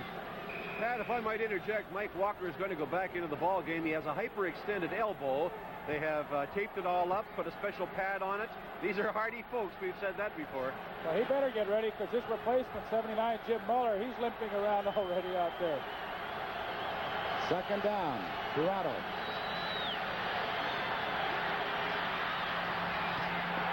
They had a lot of contact in the end zone, but there is no flag on the play as he was looking for Jeff Townsend with Gerald Best providing the defensive coverage.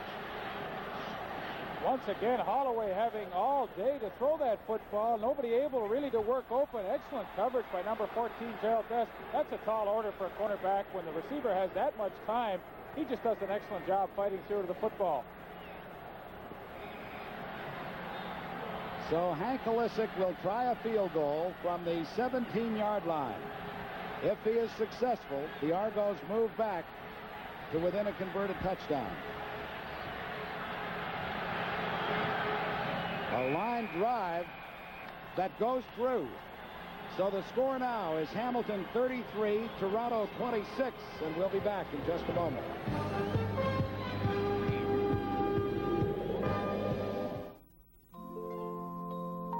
Up until now, there's only been the two of you, and you pretty much take care of one another. But now, there's a new person in your lives, a new responsibility. We have the protective instinct, too, about life and security and the future. And that's what life insurance is all about. Life is a mutual affair. Talk it over with your Mutual Life of Canada agent.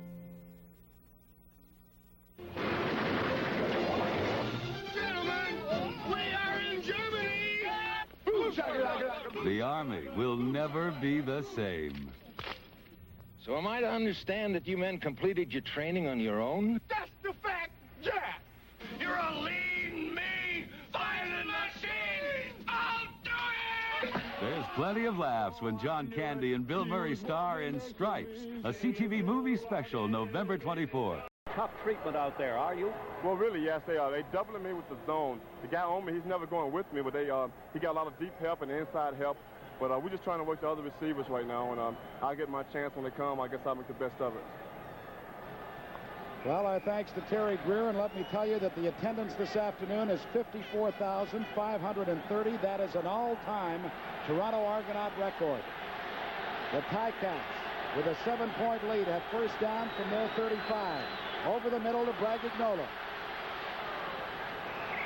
And he gets to about the 44-yard line for a pickup of 9 before William Mitchell, number 39, the linebacker, brings him down.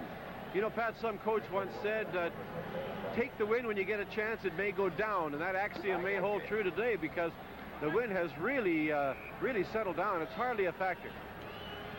Al, it's a little bit like Palm Springs here, you know. The temperature's in the 50s. It's very warm, but you're right. Hey, we'll be down there in about 10 days. All right, let's see now what the Ticats come up with on 2nd and 1.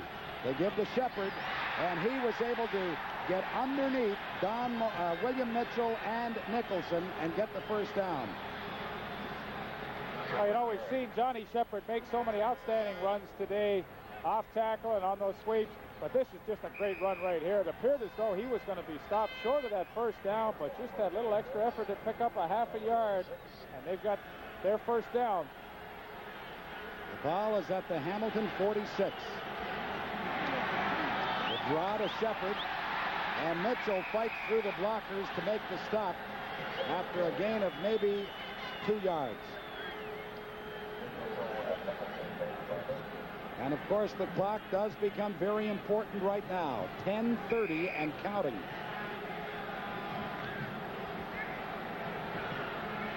In the event of a tie score at the end of this ball game, we would have 2 10-minute overtime periods.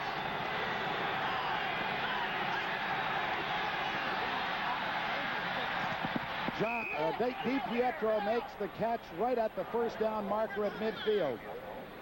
There is a flag down on the field of play, however. Ooh, that's a big penalty. It is against the TigerCats, a procedure penalty.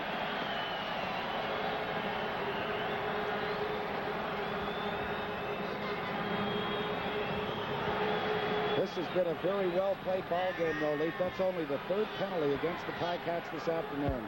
Procedure. Hamilton, number 23. Second down repeated.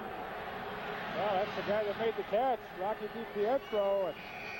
You just cannot allow yourself to go offside in these critical situations. You need a little more discipline than that.